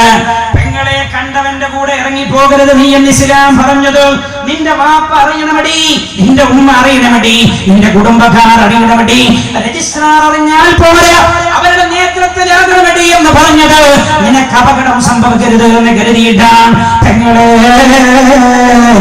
മുസ്ലിമായ പെങ്ങളെ, നിനക്ക് യോജിച്ചതല്ലത്. ഇറങ്ങിപ്പോക്ക് നിനക്ക് യോജിച്ചതല്ല, ഒളിച്ചോട്ടം നിനക്ക് യോജിച്ചതല്ല, കണ്ടവന്റെ പിന്നാലെ പോവുക എന്ന് നിനക്ക് യോജിച്ചതല്ല. അർഹമുർറാഹിമീനായ അല്ലാഹു നമ്മുടെ സംരക്ഷണം ലക്ഷ്യം വെച്ച അല്ലാഹു നമ്മുടെ സംരക്ഷണത്തിന് വഴിയൊരുക്കിയതാണെന്ന് മനസ്സിലാക്കാറുള്ള തന്റെ ഉണ്ടാകണം ഇസ്ലാമിലെ എന്റെ പെങ്ങളെ. അല്ലാഹു റബ്ബുൽ ഇസ്സത്തി ഉമ്മത്തിന് ഇസ്സത്ത് അല്ലാഹു പ്രദാനം ചെയ്യുമാറാകട്ടെ. മഹാനായ നബിയുനാ മുഹമ്മദ് മുസ്തഫ സല്ലല്ലാഹു അലൈഹി വസല്ലം തങ്ങൾ പഠിപ്പിച്ച നിക്കാഹ് ഒരു പെണ്ണിന് സംരക്ഷണ ആവശ്യമാണ്. ഏത് സമയത്തും സംരക്ഷണ ആവശ്യമാണ്. കുട്ടിയായിരിക്കുമ്പോൾ വാപ്പയാണ്, ഭാര്യയായിരിക്കുമ്പോൾ ഭർത്താവാണ്, മാതാവായിരിക്കുമ്പോൾ മക്കളാണ്, ആൺമക്കളാണ്. അത് പെണ്ണിന്റെ സംരക്ഷണം, പെണ്ണിനെപ്പോഴും സംരക്ഷണ ആവശ്യമാണ്. ആ സംരക്ഷണം ഒരാൾ പിതാവിന്റെ മേൽ, ചെറുപ്പത്തിൽ പിതാവിനാണല്ലോ സംരക്ഷണ ചുമതല, പിതാവിന്റെ മേൽ ബാധ്യതയായ സംരക്ഷണ ചുമതല ഏത് സമയത്ത് വേണമെങ്കിലും വാപ്പാക്ക് വേറെ ഒരാളെ ഏൽപ്പിക്കാം. അതുകൊണ്ടല്ലേ നിങ്ങൾ ആലോചിക്കുകയാണ്, ഒരാള് കല്യാണം ചെയ്യുമ്പോ ഈ കല്യാണം ചെയ്യുന്ന പുതിയാപ്പിള സ്വന്തം അയാളാണ് ഏറ്റെടുക്കുന്നത്, അയാളെ വാപ്പയല്ല. എന്നാൽ ഈ പെണ്ണ് സ്വയം ഏൽപ്പിച്ചു കൊടുക്കല്ല, പെണ്ണിന്റെ പിതാവ് ഏൽപ്പിച്ചു കൊടുക്കുക. എന്താ ഏൽപ്പിച്ചു കൊടുക്കുന്നത്? പിതാവിന്റെ മേൽ ബാധ്യതയായ സംരക്ഷണം ഭർത്താവിനെ ഏൽപ്പിക്കുകയാണ്. ഞാൻ ചോദിക്കട്ടെ നിങ്ങളോട്, ഇസ്ലാം പഠിപ്പിക്കുന്ന നിക്കാഹിന്റെ ലക്ഷ്യം സംരക്ഷണമാണ് എങ്കിൽ ഏത് പ്രായത്തിലും ആ നിക്കാഹ് ചെയ്യിപ്പിച്ചു കൊടുക്കാലോ. എന്താ ഇതിന്റെ തടസ്സം? എന്തിനാ ഇസ്ലാമിന് നേരെ ചേക്കേറുന്നത്? ഇസ്ലാം എന്തിനാണത് പഠിപ്പിച്ചത് എന്ന് മനസ്സിലാക്കണം. പിന്നെ ഞാനൊരു കാര്യം ഓർമ്മപ്പെടുത്തുന്നത്, ചെറുപ്പത്തിൽ വേണോ ഒരു വാപ്പാക്ക് തന്റെ മോള് 2 വയസ്സായിട്ടുള്ള ആ മോളെ സംരക്ഷണം വേറൊരാളെ ഏൽപ്പിക്കണമെന്ന് തോന്നുന്നു, അപ്പൊ ഏൽപ്പിക്കാം. ഇസ്ലാം സ്വാതന്ത്ര്യം തന്നാ. നിക്കാഹ് ചെയ്തെന്നുള്ളതൊരു കൂടെ ജീവിക്കാൻ വിട്ടുകൊടുക്കാൻ ഇസ്ലാം സമ്മതിച്ചിട്ടില്ല. എപ്പോഴാണ് കൂടെ വിട്ടുകൊടുക്കേണ്ടത് എന്ന് ഏതു പ്രായത്തിലും നിക്കാഹ് ചെയ്യാമെന്ന് പറഞ്ഞ് ഇസ്ലാം പഠിപ്പിച്ചിട്ടുണ്ട്. മാത്രമല്ല നിങ്ങൾ ആലോചിച്ച് നോക്കുക, എല്ലാത്തിനും കണക്ക് പറഞ്ഞ മതമാണ് ഇസ്ലാം. നിങ്ങൾ എത്ര കാലത്ത സുബൈസ്കരിച്ച കാടും കൂട്ടുകാർ, എത്ര കാലത്ത ഈ നാട്ടിൽ സുബൈ? ശരിക്കും നിങ്ങൾ ആലോചിച്ച് നോക്കുകയാണ്, യുക്തിക്ക് യോജിച്ച ഭയങ്കിൽ പറയേണ്ടത് നീ ഒരു 8 റക്അത്ത് രാവിലെ നിസ്കരിച്ചോ, ഉച്ചക്ക് പഠിക്കുന്ന സമയമല്ലേ ജയകനീർ പറഞ്ഞായിരുന്നു, അപ്പൊ ചെയ്ത് തൽക്കാലം 100 റക്അത്ത് നിസ്കരിച്ചാൽ മതി എന്നൊക്കെ പറയണ്ടേ. എല്ലാം ബുദ്ധി, എല്ലാം യുക്തിഭദ്രമല്ല ഇസ്ലാമിലെ കാര്യം. എല്ലാത്തിനും പിന്നിൽ യുക്തി ഉണ്ടാവും. മഹാനായ നബിയുനാ റസൂലുള്ളാഹി എല്ലാറ്റിനും സർവത്തിനും കണക്ക് പറഞ്ഞ മതമാണ് വിശുദ്ധ ഇസ്ലാം. സുബഹി 2, ളുഹർ 4, അസർ 4, മഗ്രിബ് 3, ഇശാ 4. സകാത്ത് കൊടുക്കേണ്ട കണക്ക് പറഞ്ഞു 2.5%. തവാഫ് ചെയ്യേണ്ട എണ്ണം പറഞ്ഞു 7 തവണ കഅബ ചുറ്റണം. കണക്ക് പറഞ്ഞ മതം. ഇവിടെ മാത്രം കണക്ക് പറയാൻ മറന്നുപോയിന്നോ? സമയം പറയാൻ മറന്നുപോയിന്നോ? അല്ലേ? നോമ്പ് മുറിക്കേണ്ടത് എപ്പോഴാ? 6:53 മഗ്രിബ് ബാങ്ക് കൊടുക്കുമ്പോ ഉസ്താദേ 6:52 നോമ്പ് പോയി. സമയം പറഞ്ഞ മതമായി ഇസ്ലാം. കണക്ക് പറഞ്ഞ മതമാണ് അല്ലാഹുവിന്റെ ദീൻ. പിന്നെ നിക്കാഹിൽ മാത്രം കണക്ക് പറയാൻ മറന്നുപോയെന്നോ? ഹബീബായ നബിയുനാ റസൂലുള്ളാഹി കണക്ക് പറയാൻ മറന്നുപോയതല്ല. പിന്നെ ഏത് പ്രായത്തിൽ വേണമെങ്കിലും തന്റെ മകളുടെ സംരക്ഷണം വേറൊരാളെ ഏൽപ്പിക്കാം. അതെപ്പോഴാ തിരിയറിങ്ങളെ? അതെപ്പോഴാ തിരിയാതെ ചോദിച്ചാൽ, ഒരാൾ മാരക രോഗം പിടിവെച്ച് കിടക്കുകയാണ്, ക്യാൻസർ രോഗം പിടിപെട്ട് കിടക്കുകയാണ്. മംഗലാപുരത്ത് കൊണ്ടുപോയി ഡോക്ടർമാരെ പരിശോധിച്ചിട്ട് പറഞ്ഞു, ഒരു മാക്സിമം പോയാൽ 3 മാസമേ ഇയാൾ ജീവിക്കാൻ സാധ്യതയുള്ളൂ. 3 പെൺമക്കളുടെ പിതാവാണ്, 3 പെൺമക്കൾ മാത്രമേ ഉള്ളൂ, 3 പെൺമക്കളുടെ വാപ്പയാണ്. ഇയാൾ മരിക്കാൻ കിടക്കുകയാണ്. ഇയാൾക്ക് ഉറപ്പാ ഞാൻ അല്പം കഴിഞ്ഞാൽ മരിക്കുമെന്നുറപ്പാണ്. ഞാൻ ചോദിക്കട്ടെ, ഇയാളുടെ ഏറ്റവും വലിയ വേദന എന്താകുന്നറിയോ? ഇയാളുടെ മുമ്പിലുള്ള 6, 8, 10 വയസ്സുള്ള 3 പെൺമക്കളുണ്ട് എങ്കിൽ ആ 3 പെൺമക്കളായിരിക്കും ഇയാളുടെ ഏറ്റവും വലിയ വേദന. ഇയാളെങ്ങനെ ആലോചിക്ക്, പഠിച്ചോനെ ഞാൻ മരിച്ചാലും കുഴപ്പമില്ല, എന്റെ കുട്ടികൾ എന്താവും റബ്ബേ എന്നായിരിക്കും അയാളുടെ ചിന്ത. നിങ്ങൾ ആലോചിക്കണേ, ഇസ്ലാം ഇയാളെ ശ്വസിപ്പിക്കുകയാണ്. ഇയാളോട് പറയാണ്, നീ ബേജാറാവണ്ട, നിന്റെ ഈ 3 പെൺമക്കളെയും നീ ഉദ്ദേശിക്കുന്നവരെ സംരക്ഷിക്കാൻ പറ്റുന്ന ഏറ്റവും നല്ല കൈകളിൽ നിനക്ക് ഏൽപ്പിക്കാവുന്നതാ. പക്ഷേ വീട്ടിൽ കൂടാൻ വിട്ടുകൊടുക്കാനായിട്ടില്ല. വീട്ടിൽ കൂടാൻ വിട്ടുകൊടുക്കേണ്ടത് എപ്പോഴാണ്? വീട്ടിൽ കൂടാനുള്ള ശാരീരികമായ പക്വത എത്തുമ്പോഴേ കുട്ടികളെ വീട്ടിൽ കൂടാൻ വിട്ടുകൊടുക്കാവോ. സംരക്ഷണം ഏത് സമയത്തും ഏൽപ്പിക്കാവുന്നതാണ്. എന്റെ പ്രിയമുള്ളവരെ, നമ്മളിൽ തന്നെ ചില ആളുകൾ ഇതിനെതിരെ ഉറഞ്ഞു തുള്ളിയത്, നമ്മളിൽ എന്ന് പറയുന്നത് നമ്മളെ ഉദ്ദേശിച്ചല്ല, സമുദായത്തിൽ നാമധാരികളായ ചില ആളുകളെങ്കിലും ഇതിനെതിരെ ഉറഞ്ഞു തുള്ളിയത് കാര്യത്തിന്റെ കിടപ്പ് മനസ്സിലാക്കാത്തത് കൊണ്ടാണ്. ഹബീബായ നബിയുനാ മുഹമ്മദ് മുസ്തഫ അങ്ങോട്ടൊരു ചോദ്യം ചോദിക്കാൻ സാധ്യതയുണ്ട്. എന്താണ് ആ ചോദ്യം? സാറേ, അങ്ങനെയിട്ട് ലോകത്ത് വാപ്പമാര് മരിച്ചു പോയിട്ട് എത്ര യതീമായ കുട്ടികളെ കല്യാണം നടക്കണ്ട് അല്ലേ? ഇവിടെ തന്നെ ഇതിന്റെ പരിസരത്ത് കുറെ ട്രസ്റ്റുകൾ അല്ലേ, കുറെ ട്രസ്റ്റുകൾ, മഹല്ല് ജമാഅത്തുകൾ, അതിന്റെയൊക്കെ കീഴിൽ എത്ര യതീമായ കുട്ടികളെ കല്യാണം കഴിയുന്നു സാറേ? അതൊക്കെ അങ്ങനെ കഴിയില്ലേ, പിന്നെന്തിനാണ് ഇങ്ങനെ നിയമം എന്ന് ചോദിക്കും. ഞാൻ ചോദിക്കട്ടെ നിങ്ങളോട്, ശരിയാ? ഇതേ ചോദ്യം മഹാനായ പാണക്കാട് സയ്യിദ് മുഹമ്മദ് അലി ശിഹാബ് തങ്ങളുടെ അടുത്ത് അയാളുടെ മകളുടെ കല്യാണം നടക്കാൻ പോവാണ്. ഈ ചോദിച്ച ആളുടെ കല്യാണം നടക്കാൻ പോവാൻ. കോഴിക്കോട് ജില്ലക്കാരനാണ്, പെരിങ്ങത്തൂരുകാരനാണ്. ജൂലൈ 24 അയാളുടെ മകളുടെ കല്യാണം നടക്കാൻ പോവാൻ. ആ കല്യാണത്തിലേക്ക് എന്നെ ക്ഷണിച്ചിട്ടുണ്ട്. ഞാൻ ഓർക്കുന്നു, ഞാൻ മസ്കത്തിൽ പോയ സമയം നോമ്പിന്റെ മുമ്പ് ഞാൻ അയാളുടെ കൂടെ അങ്ങനെ സഞ്ചരിച്ചു കൊണ്ടിരിക്കുമ്പോൾ അയാൾ എന്നോട് പറഞ്ഞു, ഉസ്താദേ, കഴിഞ്ഞ കൊല്ലം ഞങ്ങളോട് ദ്വാരക്കാൻ പറഞ്ഞിരുന്നല്ലോ, മോക്കൊരു പുതിയാപ്പള്ള കിട്ടാൻ, നല്ലൊരു പുതിയാപ്പള്ള ശരിയായിട്ടുണ്ട്, കല്യാണുണ്ട്, നിക്കാഹ് നിങ്ങൾ പങ്കെടുക്കണം എന്നൊക്കെ പറഞ്ഞു അവിടെ നിന്ന് ക്ഷണിച്ചിരുന്നു. ഈ നോമ്പിൽ എന്റെ അടുത്ത് വന്നു. 2 ദിവസം മുമ്പ് നേരിട്ട് ക്ഷണിക്കാനായി എന്നെ ക്ഷണിച്ചു. അന്ന് അയാൾ മസ്കത്തിൽ വെച്ചെന്നോട് പറഞ്ഞു, സാറേ, ഞാൻ ഇതേപോലെ നിങ്ങളോട് ദ്വാരക്കണേ എന്ന് പറഞ്ഞ പോലെ പല ആളുകളോടും ഞാൻ ദുആ ചെയ്യിപ്പിച്ചു. ഞാൻ ഇതേപോലെ പാണക്കാട് പോയി. മഹാനായ പാണക്കാട് സയ്യിദ് മുഹമ്മദ് അലി ശിഹാബ് തങ്ങൾ ജീവിച്ചിരിക്കുന്ന കാലമാണ്. മഹാനുഭാവന്റെ ഖബറിടം വെളിച്ചമാക്കി കൊടുക്കട്ടെ, സ്വർഗമാക്കണേ അല്ലാഹ്. ഉമ്മത്തിന് വേണ്ടി ഓടി ഓടി നടുമുടിഞ്ഞു പോയ മഹാനാ റബ്ബേ, ഇവർക്ക് നീ സ്വർഗത്തിൽ ഉന്നതമായ സ്ഥാനം കൊടുക്കണേ അല്ലാഹ്. സമുദായം എന്നല്ലാതെ മറ്റൊന്നും ആ മഹാൻ ചിന്തിച്ചിട്ടില്ല. ഇയാൾ എന്നോട് പറയാൻ, ഞാൻ ഒരിക്കൽ പാണക്കാട് പോയി, തങ്ങൾ എന്ന വീട്ടിലുണ്ട്. തങ്ങളോട് ഞാൻ പറഞ്ഞു, ഇതേപോലെ തങ്ങളെ, എനിക്ക് 2 ആൺമക്കൾ 1 മോളുള്ളത്, ആ മോക്കളെ കിട്ടാൻ പറഞ്ഞ തങ്ങളെന്തോ മോളിപ്പോ എന്താ ചെയ്യുന്നത്, ഡിഗ്രിക്ക് പഠിക്കുകയാണോ എന്ന് ചോദിച്ചു. ഞാൻ പറഞ്ഞു, അല്ല, മോള് സ്കൂളിൽ ജർക്കിംഗ് ഉണ്ടാവും. ആ സമയത്തൊക്കെ തങ്ങൾ പറയാ, വണ്ടി നമ്മളെ കട്ടറോട്ട് കയറിയിട്ടുണ്ട്, KSRTC അങ്ങനൊക്കെ ചില സമയം വളരെ അടുത്ത ആളുകളോട് തമാശ പറയാറുണ്ട്. ഇയാള് പറയാൻ, ഞാൻ തങ്ങളോടെന്ന് പറഞ്ഞപ്പോ തങ്ങൾ എന്നോട് ചോദിച്ചു, ചെറിയ കുട്ടിയാ, എന്നാടാ ഇപ്പൊ തന്നെ ദ്വാരക്കാൻ പറഞ്ഞത്, ചിരിച്ചുകൊണ്ട് ചോദിച്ചത്രേ. അപ്പൊ ഇയാള് പറഞ്ഞു, തങ്ങളെ, എനിക്കൊരു മോളാ ഉള്ളത്, ആ മോളുടെ വിവാഹം എന്റെ കൈ കൊണ്ട് എന്നെ കഴിയണം, എനിക്കത് കാണണം, അതിന് ദീർഘായുസ്സുണ്ടാവാൻ ദുആ ചെയ്യണം. അപ്പൊ തങ്ങൾ എന്നോട് ചോദിച്ചു. ഇയാള് പറയാം, തങ്ങൾ എന്നോട് ചോദിച്ചു, അതല്ല നീ ഇപ്പോൾ മരിച്ചുപോയി നിൽക്കാം, എന്നാലും എന്റെ മോളെ കല്യാണം കഴിയില്ലേ? തങ്ങൾ എന്നോട് ചോദിച്ചു, ഇയാൾ പറയണം, അപ്പൊ ഞാൻ തങ്ങളോട് പറഞ്ഞു, ഏതൊരു പിതാവിന്റെയും ഹൃദയം തട്ടി നിൽക്കുന്ന ചിന്തകളാണിത്. ഇയാൾ പറയാൻ ഞാൻ തങ്ങളോട് പറഞ്ഞു, തങ്ങളെ ശരിയാ നിങ്ങൾ പറഞ്ഞത്, ഞാൻ മരിച്ചു പോയാലും എന്റെ മോളുടെ കല്യാണം കഴിയും. ഒരുപക്ഷെ എന്റെ ഭാര്യയുടെ ആങ്ങളമാർ, എന്റെ മോളുടെ അമ്മാവന്മാർ അവളെ കല്യാണം കഴിപ്പിക്കും, അല്ലെങ്കിൽ എന്റെ ജേഷ്ഠാനുജന്മാർ കല്യാണം കഴിപ്പിക്കും, അതാല്ലെങ്കിലും നാട്ടുകാരും കല്യാണം കഴിപ്പിക്കും. ശരിയാണ് തങ്ങൾ പറഞ്ഞത്, ഞാൻ 100% സമ്മതിച്ചു. ഞാൻ മരിച്ചു പോയാലും എന്റെ മോളെ കല്യാണം കഴിയും. പക്ഷേ ഞാൻ തെരഞ്ഞെടുക്കുന്ന ഒരു പുതിയാപ്പിളയെ പോലെയാവില്ല അവർ തെരഞ്ഞെടുക്കുന്ന പുതിയാപ്പിള. അപ്പൊ തങ്ങൾ ചോദിച്ചു, അതെന്താ? ഇയാൾ പറഞ്ഞു, തങ്ങളെ ഞാൻ മരിച്ചിട്ട് എന്റെ കുടുംബമാണ് എന്റെ പൊന്നുമോളെ കല്യാണം കഴിപ്പിക്കുന്നതെങ്കിൽ അവള് പുതിയാപ്പിളെ തെരഞ്ഞെടുക്കുമ്പോൾ അവർ ശ്രദ്ധിക്കുക എന്താ, എങ്ങനെയെങ്കിലും ഒരു 5 പവൻ കുറയണ പുതിയാപ്പിളായിക്കോട്ടെ എന്നാ കരുതുക. ഇയാൾ പറയാണ്, തങ്ങളെ ഞാൻ തങ്ങളോട് പറഞ്ഞു. ഇയാൾ പറയാണ്, തങ്ങളെ ഞാൻ അന്വേഷിക്കുമ്പോ ഒരു 10ഓ 20ഓ കൂടിയാലും തിരക്കിടില്ല, എന്റെ പൊന്നുമോളെ ഏറ്റെടുക്കുന്നവനെ ഏറ്റവും നല്ലവനാകണമെന്നാണ് ഞാൻ ചിന്തിക്കുക. ഒരു പിതാവ് ഭർത്താവിനെ തെരഞ്ഞെടുക്കുന്ന പോലെ പെങ്ങളെ കേൾക്കണേ, നിങ്ങളൊരു പിതാവിന്റെ ഹൃദയത്തിൽ തട്ടി നിൽക്കുന്ന വാക്ക്. ഒരു പിതാവ് മക്കൾക്ക് വേണ്ടി പുതിയാപ്പിളയെ തെരഞ്ഞെടുക്കുന്ന പോലെ കുടുംബത്തിൽ ഒരാൾക്കും കഴിയില്ലാന്ന് തങ്ങളോട് പറഞ്ഞപ്പോ ഇയാൾ പറയുന്നു, തങ്ങൾ എന്റെ പുറത്ത് ഇങ്ങനെ തട്ടിയിട്ട് പറഞ്ഞത്രേ ചിരിച്ചിട്ട്, അത് നീ പറഞ്ഞത് ശരിയാണ്, ഫാത്തിഹ. എന്നിട്ട് തങ്ങൾ എനിക്ക് വേണ്ടി ദുആ ചെയ്തു തന്നു എന്ന് അയാൾ പറയുന്നു.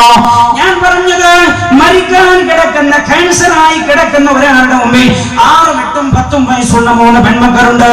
ഇസ്ലാം പറഞ്ഞത് എന്താ, നീ മരിക്കുമ്പോ ബേജാറാവേണ്ട നിന്റെ പൊന്നുമക്കളുടെ കാര്യത്തിൽ.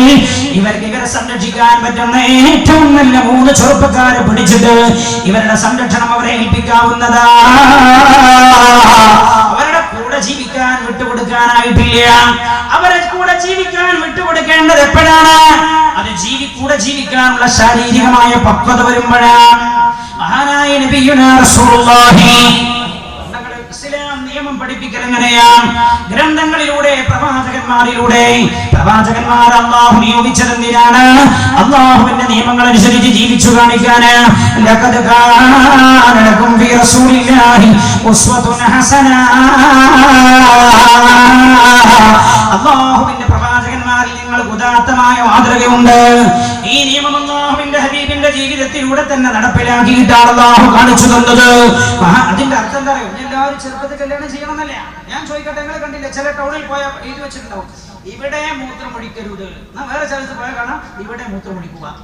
ഇവിടെ മൂത്രമൊഴിക്കുന്ന ആളെ പോകുന്നവരൊക്കെ മൂത്രമൊഴിക്കണം എന്നല്ല, ആവശ്യമുള്ള മൂത്രമൊഴിച്ചാൽ മതി, ആവശ്യമുള്ള മൂത്രമൊഴിച്ചാൽ മതി എന്നാണ് ഞാൻ പറയുന്നത്. ഈ നിയമം അല്ലാഹു നടപ്പിൽ വരുത്തി കാണിച്ചത് ഹബീബായ നബിയുനാ റസൂലുള്ളാഹി സല്ലല്ലാഹു അലൈഹി വസല്ലം തങ്ങളുടെ ജീവിതത്തിലൂടെയാണ്. ഏതായാലും നിക്കാഹ് നടക്കുകയാണ്. സിദ്ദീഖുൽ അക്ബർ റളിയല്ലാഹു അൻഹുവിന്റെ വീട്ടിൽ വെച്ചാണ് നിക്കാഹ് നടക്കുന്നത്. ആയിഷ ബീവി റളിയല്ലാഹു അൻഹ റസൂലുള്ളാഹി കൂടെ കൂട്ടി പോയിട്ടില്ല, വീട്ടിൽ കൂടിയിട്ടില്ല, നിക്കാഹ് കഴിഞ്ഞതേ ഉള്ളൂ. ആയിഷ ബീവി തന്റെ ഉമ്മയുടെ അടുത്ത് തന്നെയാണ്, സിദ്ദീഖുൽ അക്ബറിന്റെ അടുത്ത് തന്നെയാണ്, അവരുടെ വീട്ടിൽ തന്നെയാണ്. അല്ലാഹുവിന്റെ ഹബീബ് നിക്കാഹും കഴിഞ്ഞ് തിരിച്ചു പോവുകയാണ് തന്റെ വീട്ടിലേക്ക്. മഹാനായ നബിയുനാ റസൂലുള്ളാഹി സല്ലല്ലാഹു അലൈഹി വസല്ലം തങ്ങൾ തന്റെ വീട്ടിൽ കൂടുന്നത്, ആയിഷ ബീവി റളിയല്ലാഹു അൻഹയുമായി വീട്ടിൽ കൂടുന്നത് എപ്പോഴാണ്?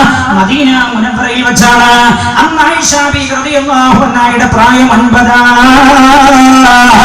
9ാമത്തെ വയസ്സിലാണ് ആയിഷ ബീവിയുമായി വീട്ടിൽ കൂടുന്നത്. അപ്പോൾ നിങ്ങൾ ചോദിക്കും, ഉസ്താദേ കാലിന്റെ ചോപ്പ് മാറിയിട്ടില്ല എന്ന് പറഞ്ഞത് ശരിയല്ലേ? ശരിയാണ്, പ്രായം കൊണ്ട് അങ്ങനെയാണ് എന്നേ ഉള്ളൂ. പക്ഷേ ആയിഷ ബീവി റളിയല്ലാഹു അൻഹ 9 വയസ്സായപ്പോൾ ഒരു 18 വയസ്സുള്ള പെണ്ണിന്റെ ശരീരത്തിന് മേനി ഉണ്ടായിരുന്നു ആയിഷ ബീവിക്ക്. അങ്ങനെ ഉണ്ടാവും ചിലപ്പോൾ. ഞാൻ ഓർക്കുന്നു, ചാവക്കാട് ഭാഗത്തൊരു വയലിന് പോയപ്പോ വയല് കഴിഞ്ഞതിന് ശേഷം ഭക്ഷണമൊക്കെ കഴിച്ചിട്ട് വീട്ടിൽ നിന്ന് ഇറങ്ങാൻ നിൽക്കുമ്പോ ആ വീട്ടിന്റെ നാഥനായ കൈ പിടിച്ചിട്ട് പറഞ്ഞു, ഉസ്താദേ എന്റെ എനിക്കൊരു മോളുണ്ട്, ആ മോളുടെ കാര്യത്തിലൊന്ന് ദുആ ചെയ്യണം. ഞാൻ ചോദിച്ചു, എന്താ? എന്നോട് പറഞ്ഞു, അവൾക്ക് 12 വയസ്സേ ആയിട്ടുള്ളൂ. ഇപ്പൊ തന്നെ അവളെ കണ്ട ഒരു 20 വയസ്സുള്ള കുട്ടിയെ പോലെയാ. 12 വയസ്സേ എന്റെ മോൾക്കായിട്ടുള്ളൂ, പക്ഷേ 20 വയസ്സുള്ള ഒരു പെണ്ണിനെ പോലെയാണ്. ഇയാൾ പറയാണ് ഉസ്താദേ 18 വയസ്സാകണല്ലോ എന്റെ പൊന്നുമോളെ കല്യാണം കഴിപ്പിക്കാൻ. ഞാൻ വിചാരിക്കുന്നത് 18 വയസ്സിന്റെ പൊന്നുമോൾക്കാകുമ്പോഴേ ഒരു 40 വയസ്സുള്ള പെണ്ണിന്റെ ശരീരം ഇനി ഉണ്ടാകും എന്റെ മോൾക്കെന്താ ഞാൻ ഭയപ്പെടുന്നത്. അതുകൊണ്ട് എന്റെ പൊന്നുമോൾക്ക് രാത്രി ഞാനൊരു ഭക്ഷണവും കൊടുക്കാറില്ല, പച്ചവെള്ളമല്ലാതെ എന്റെ പൊന്നുമോൾക്കൊന്നും ഞാൻ കൊടുക്കാറില്ല. നിങ്ങൾ ആലോചിക്കണം, ആയിഷ ബീവി റളിയല്ലാഹു അൻഹ 9 വയസ്സേ ആയിട്ടുള്ളൂവെങ്കിലും ശരി ഒരു 18 വയസ്സുള്ള പെണ്ണിന്റെ മേനിയുണ്ട്. ശാരീരികമായി കുടുംബമായി ജീവിക്കാൻ, ഭർത്താവിന്റെ കൂടെ ജീവിക്കാനുള്ള പക്വത ശാരീരികമായി വന്നിട്ടുണ്ട്. അപ്പോഴാ വീട്ടിൽ കൂടാൻ തീരുമാനിക്കുന്നത് മഹാനായ നബിയുനാ റസൂലുള്ളാഹി സല്ലല്ലാഹു അലൈഹി വസല്ലം തങ്ങളും സഹാബികളും മക്കയിൽ നിന്ന് മദീനയിലേക്ക് പലായനം ചെയ്തല്ലോ. من ثنيات الوداع وجب الشكر علينا ما دعا لله داعي أيها المبعوث فينا جئت بالأمر المطاع. എല്ലാവരും മദീന മുനവ്വറയിലേക്ക് എത്തുകയാണ്. മഹാനായ നബിയുനാ റസൂലുള്ളാഹി സല്ലല്ലാഹു അലൈഹി വസല്ലം തങ്ങളും സിദ്ദീഖ് റളിയല്ലാഹു അൻഹു മദീന മുനവ്വറയിലേക്ക് പലായനം ചെയ്യുന്നു. സിദ്ദീഖ് റളിയല്ലാഹു അൻഹു തന്റെ കുടുംബത്തെ നാട്ടിലെ മക്കയിൽ വിട്ടേച്ചാ പോയത്. അവരെ മദീനയിലേക്ക് എത്തിക്കാനുള്ള ചുമതല ഏൽപ്പിച്ചാണ് പോകുന്നത്. ഏതായാലും അതാ സിദ്ദീഖ് റളിയല്ലാഹു അൻഹുവിന്റെ കുടുംബവും മദീനയിലേക്ക് എത്തിച്ചേരുകയാണ്. മദീനയിലെ അവർ പലായനം ചെയ്ത് ചെന്നപ്പോൾ എല്ലാവർക്കും പനിച്ചു അത്രേ. പനിച്ചു, ശക്തമായ പനി. സയ്യിദത്തുനാ ആയിഷ റളിയല്ലാഹു അൻഹാക്കും പനിക്കുകയാണ്. ആയിഷ ബീവി റളിയല്ലാഹു അൻഹാക്കും പനിച്ചു. സ്വഹാബികൾക്കൊന്നടങ്കം പനിക്കുകയാണ്. വല്ലാത്ത പനിയാണ്. ഇവിടെ കാണാം മഹാനായ നബിയുനാ റസൂലുള്ളാഹി ഹദീസിൽ സ്വഹാബികൾ പറയാ റസൂലുള്ളാഹി പനിയെ മദീനയിൽ നിന്ന് ആട്ടിയോടിച്ചു ജുഹഫയിലേക്ക് റസൂലുള്ളാഹി ആട്ടിയോടിച്ചു ആ പനിയെ. പനി ജുഹഫയിലാണ്. ജുഹഫയിൽ പോയ ആർക്കും പനി. അവിടുത്തെ കാലാവസ്ഥ അങ്ങനത്തെ ഒരു കാലാവസ്ഥ. മഹാനായ നബിയുനാ റസൂലുള്ളാഹി സല്ലല്ലാഹു അലൈഹി വസല്ലം തങ്ങളുടെ സ്വഹാബികളൊക്കെ പനിച്ചിരിക്കുന്നു. ആയിഷ ബീവി റളിയല്ലാഹു അൻഹയും പനി ബാധിച്ചിരിക്കുകയാണ്. പനിച്ചൂനല്ല, വിറക്കുന്ന പനിയാണ്. പനിച്ചു കഴിഞ്ഞു. ആയിഷ ബീവി ക്ഷണിച്ചു പോയി, മുടി പോലും കൊഴിഞ്ഞു പോയി. ആ പനിയുടെ ശേഷം ആയിഷ ബീവി റളിയല്ലാഹു അൻഹയുടെ ശരീരം അതാ പുഷ്ടി വെച്ചു വരികയാണ്. നല്ല പുഷ്ടി വെച്ചു വന്നു. ഒരു 18 വയസ്സുള്ള പെണ്ണിന്റെ മേനിയാണ്. അപ്പോഴാ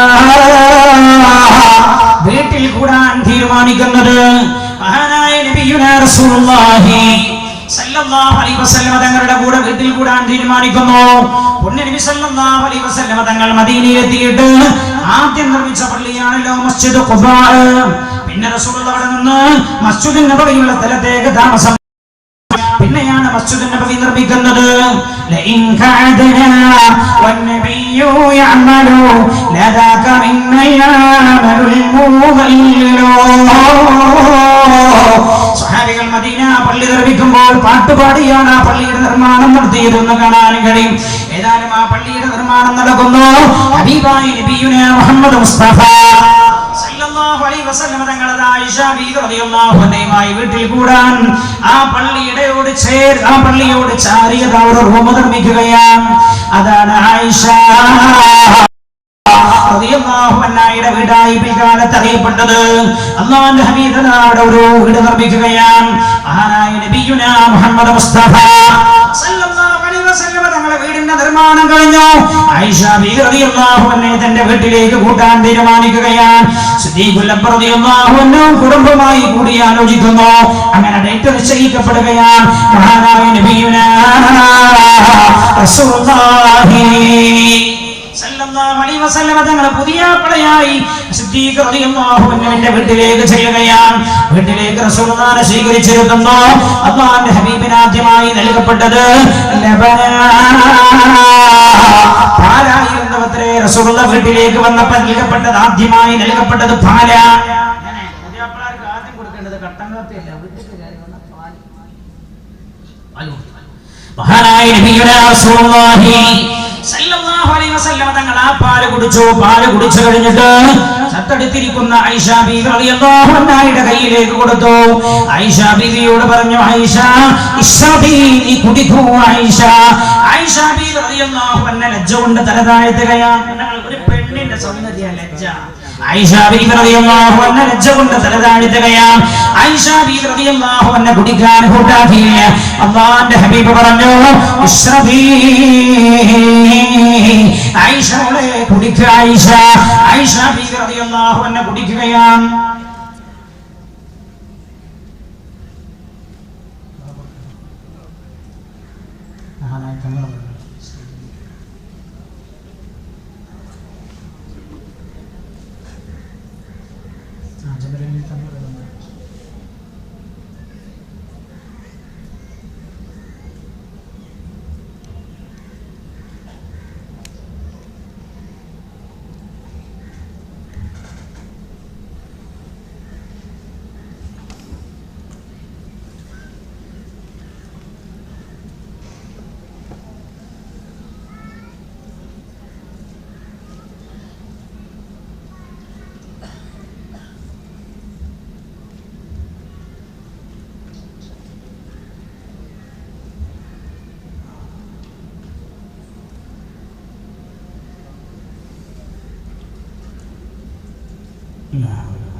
കഴിഞ്ഞിട്ട് മഹാന്മാരായ തങ്ങൾ സയ്യിദുമാരുടെ പ്രാർത്ഥനയ്ക്ക് ശേഷം ആണുങ്ങളൊക്കെ ഇവിടെ നിന്ന് എല്ലാവരും ഒന്നിച്ചു പോയി പള്ളിയിൽ വെച്ച് ജമാഅത്തായി നിസ്കരിച്ചിട്ടാണ് നമ്മൾ പിരിയുക. അള്ളാഹു തൗഫീഖ് ചെയ്യട്ടെ, അള്ളാഹു അനുഗ്രഹിക്കുമാറാകട്ടെ. മഹാനായ ജമലിലെ തങ്ങൾ അവർകളും ഏതാനും സമയത്തിനകം നമ്മുടെ സദസ്സിൽ എത്തിച്ചേരുന്നതാണ്. മഹാനായ നബിയുനാ റസൂലുള്ളാഹി സല്ലല്ലാഹു അലൈഹി വസല്ലം തങ്ങൾ പാൽ കുടിച്ചു കഴിഞ്ഞതിന് ശേഷം ആയിഷ ബീവി റളിയല്ലാഹു അൻഹയുടെ കയ്യിലേക്ക് പാൽ കൊടുത്തിട്ട് പറഞ്ഞു, ഇശ്റബീ ആയിഷ മോളെ പാൽ കുടിക്ക്. ആയിഷ ബീവി റളിയല്ലാഹു അൻഹ ലജ്ജ കൊണ്ട് തല താഴ്ത്തി. അല്ലാഹുവിന്റെ ഹബീബ് പറഞ്ഞു, ആയിഷ കുടിക്കൂ. ആയിഷ ബീവി റളിയല്ലാഹു അൻഹ കുടിച്ചു. അല്ലാഹുവിന്റെ ഹബീബ് പറഞ്ഞു, ഇനി നിന്റെ സഹോദരിമാർക്കും കൂട്ടുകാർക്കും കൊടുക്കൂ. ആയിഷ ബീവി റളിയല്ലാഹു അൻഹ തന്റെ കൂട്ടുകാരികൾക്കും കൊടുക്കുകയാണ്. മഹാനായ നബിയുനാ റസൂലുള്ളാഹി സല്ലല്ലാഹു അലൈഹി വസല്ലം തങ്ങളുടെ വീട്ടിൽ നിന്ന് തന്റെ വീട്ടിലേക്ക് പോകുന്നു. ആയിഷ സല്ലല്ലാഹു അലൈഹി വസല്ലം തങ്ങളുടെ കുടുംബക്കാരിൽപ്പെട്ട സ്ത്രീകളും അതേപോലെ സ്വഹാബികളുടെ വനിതകളുമെല്ലാം ചേർന്ന് ആയിഷ റളിയല്ലാഹു അൻഹ ഹബീബായ നബിയുനാ മുഹമ്മദ് മുസ്തഫ സല്ലല്ലാഹു അലൈഹി വസല്ലം തങ്ങളുടെ വീട്ടിലേക്ക് കൊണ്ടുപോവുകയാണ്. ആയിഷ ബീവി റളിയല്ലാഹു അൻഹ മഹാനായ സുദ്ദീഖ് റളിയല്ലാഹു അൻഹുവിന്റെ വീട്ടിൽ നിന്നാണ്, എല്ലാ സൗകര്യമുള്ള പിതാവിന്റെ വീട്ടിൽ നിന്നാണ് ഭർത്താവിന്റെ വീട്ടിലേക്ക് ചെല്ലുകയാണ്. പെങ്ങളെ ശ്രദ്ധിക്കണം എന്റെ പ്രിയമുള്ള പെങ്ങളെ, സഹോദര ശ്രദ്ധിക്കണം എന്റെ സഹോദര. എന്റെ മകളുടെ ഭർത്താവിന്റെ വീട് പോയി അന്വേഷിക്കുമ്പോ, ഭർത്താവിനെ അന്വേഷിക്കുമ്പോ ഭർത്താവിന്റെ വീട്ടിന്റെ സൗകര്യങ്ങൾ അന്വേഷിക്കുന്ന പിതാവേ, ആയിഷ ബീവി റളിയല്ലാഹു അൻഹ പറയുന്നത് കേൾക്കണേ നിങ്ങൾ. ഞാൻ എന്റെ വാപ്പായുടെ വീട്ടിൽ നിന്ന് ഇറങ്ങിയിട്ട് അല്ലാഹുവിന്റെ ഹബീബിന്റെ വീട്ടിലേക്ക് എന്നെ പെണ്ണുങ്ങൾ കൊണ്ടുപോയി. ഞാൻ അല്ലാഹുവിന്റെ ഹബീബിന്റെ വീട്ടിൽ ചെന്നപ്പോ അൻതല്ലദീ ലൗലാക മാ ഖുലിക ഇംറഉൻ കല്ലാ വലാ ഖൽഖുൽ വറാ ലൗലാക. ഞങ്ങളില്ലെങ്കിൽ ലോകത്തിന് തന്നെ ജന്മമില്ലെന്ന് പുകഴ് കൊണ്ട ഹബീബായ നബിയുനാ റസൂലുള്ളാഹി സല്ലല്ലാഹു അലൈഹി വസല്ലം തങ്ങളുടെ വീട്ടിലേക്ക് ഞാൻ കയറി ചെന്നപ്പോൾ ആയിഷ ബീവി പറയുന്ന വീടിന്റെ അവസ്ഥയെക്കുറിച്ച് ആയിഷ ബീവി റളിയല്ലാഹു അൻഹ പറയുന്നു, റസൂലുള്ളാഹിന്റെ വീട് മണ്ണിന്റെ കട്ടകൾ കൊണ്ട് പടുത്തുയർത്തിയ വീടാണ്. വീടിന്റെ മേൽക്കൂര ഈത്തപ്പന പോലെ കൊണ്ടാണ്. ആയിഷ ബീവി റളിയല്ലാഹു അൻഹ പറയുന്നു, ഒരാളിങ്ങനെ നിന്നാൽ 6 അടി പൊക്കമുള്ള ഒരാളിങ്ങനെ നിന്നിട്ട് കൈയൊന്ന് പൊക്കിയാൽ ആ വീടിന്റെ മേൽക്കൂരയിൽ തട്ടുമായിരുന്നു. ആയിഷ റളിയല്ലാഹു അൻഹ പറയാണ്, പെങ്ങളെ കേൾക്കണേ, ഭർത്താവിനോട് പല സൗകര്യങ്ങളിലും പരാതിപ്പെടാറുള്ള പെങ്ങളെ നമ്മൾ അറിയേണ്ടത്. ആയിഷ ബീവി റളിയല്ലാഹു അൻഹ പറയാ, അല്ലാഹുവിന്റെ ഹബീബിന്റെ വീട്ടിന്റെ അകത്ത്, ലോകത്തിന്റെ ഗുരുവിന്റെ വീട്ടിന്റെ അകത്ത് 3 പാത്രമേ ഉണ്ടായിരുന്നുള്ളൂ. ഒന്ന് വെള്ളം കൊണ്ടുപോയി വെക്കാനുള്ള പാത്രം, മറ്റൊന്ന് മറ്റൊന്ന് ധാന്യങ്ങൾ വല്ലതും ഉണ്ടെങ്കിൽ അതിടാനുള്ള പാത്രം, മറ്റൊന്ന് ഈത്തപ്പഴം സൂക്ഷിക്കാനുള്ള പാത്രമാ. എനിക്കും റസൂലുള്ളാഹിക്കും എല്ലാം കുടിക്കാൻ ഒരു കോപ്പേ ഉണ്ടായിരുന്നുള്ളൂ എന്ന് ആയിഷ ബീവി റളിയല്ലാഹു അൻഹ പറയാണ്. മാത്രമല്ല എനിക്കും റസൂലുള്ളാഹിക്കും കിടന്നുറങ്ങാൻ ഒരു വിരിപ്പ്, ഒരു പുതപ്പ്, ഞങ്ങൾക്ക് രണ്ടുപേർക്കും തല വെച്ചുറങ്ങാൻ ഒരു തലയണ, ഇതല്ലാതെ ലോകൈക ഗുരുവിന്റെ വീട്ടിലൊന്നുമില്ല എന്ന ആയിഷ. ശ്രദ്ധിക്കണം എന്റെ പ്രിയമുള്ളവരെ. ആയിഷ ബീവി റളിയല്ലാഹു അൻഹ ഇറങ്ങി പോകുന്നത് എല്ലാ സൗകര്യമുള്ള വീട്ടിൽ നിന്നാണ് ഇറങ്ങി പോകുന്നത്. ആയിഷ ബീവി തന്നെ ഒരിക്കൽ ഒരു സംഭവം പറയുന്നുണ്ട്. ഞങ്ങളുടെ വീട്ടിലേക്ക് സ്വഹാബികളുടെ കൂട്ടത്തിൽപ്പെട്ട ഒരാളുടെ ഒരു ഭാര്യ കടന്നു വന്നു. സ്വഹാബിയത്തായ ഒരു പെണ്ണ് ഞങ്ങളുടെ വീട്ടിൽ വന്നു. ഞാനും റസൂലുള്ളാഹിയും കിടക്കുന്ന റൂമിലാ പെണ്ണ് കയറി. ഞാനും റസൂലുള്ളാഹിയും കിടക്കുന്ന രംഗം കണ്ടപ്പോ ആ പെണ്ണിന് വല്ലാത്ത വിഷമമായി. ഞങ്ങൾ കിടക്കുന്ന വിരിപ്പ് കണ്ടപ്പോ, ഞങ്ങൾ പുതക്കുന്ന പുതപ്പ് കണ്ടപ്പോ, ഞങ്ങൾ തലക്ക് വെക്കുന്ന തലയണ കണ്ടപ്പോ ആ പെണ്ണിന് വല്ലാത്ത വിഷമമായി. ആയിഷ ബീവി റളിയല്ലാഹു അൻഹ പറയാണ്, ആ പെണ്ണ് ഉടനെ തന്നെ വീട്ടിലേക്ക് പോയിട്ട് നല്ല ഒരു വിരിപ്പും പുതപ്പും ഞങ്ങൾക്ക് വേണ്ടി കൊടുത്തയച്ചോ. അല്ലാഹുവിന്റെ ഹബീബ് വീട്ടിലില്ല, ഞാനത് വാങ്ങിയിട്ട് ഒരു മൂലയിൽ വെച്ചോ. ആയിഷ ബീവി പറയാ, ചെറുപ്പത്തിലെ നല്ലത് മാത്രം കണ്ടും ഉപയോഗിച്ചും ശീലമുള്ള ആളാണ് ഞാൻ. ഏറ്റവും മേത്തരം ഉപയോഗിച്ച് ശീലമുള്ള ആളാണല്ല ഞാനത് വേഗം വാങ്ങി വെച്ചു. ഞാൻ കുട്ടിയല്ലേ. അല്ലാഹുവിന്റെ ഹബീബ് വീട്ടിലേക്ക് കയറി വന്നപ്പോ ഇത് കണ്ടപ്പോ ചോദിച്ചു, ആയിഷ ഇതെന്താ ആയിഷ? ഞാൻ പറഞ്ഞു, ഹബീബായ നബിയേ, അത് അങ്ങയുടെ ഇന്നാലിന്റെ സ്വഹാബിയുടെ ഭാര്യ കൊടുത്തയച്ചതാണ്. അവർ അല്പനേരം മുമ്പ് ഇവിടെ വന്നിരുന്നു. നമ്മൾ കിടക്കുന്ന വിരിപ്പും പുതപ്പും കണ്ടപ്പോ കരഞ്ഞിട്ടാണ് അവർ പോയത്, എന്നിട്ട് കൊടുത്തയച്ചതാ എന്ന് പറഞ്ഞപ്പോ അല്ലാഹുവിന്റെ ഹബീബ് പറയാണ് ആയിഷ ബീവിയോട്, ആയിഷ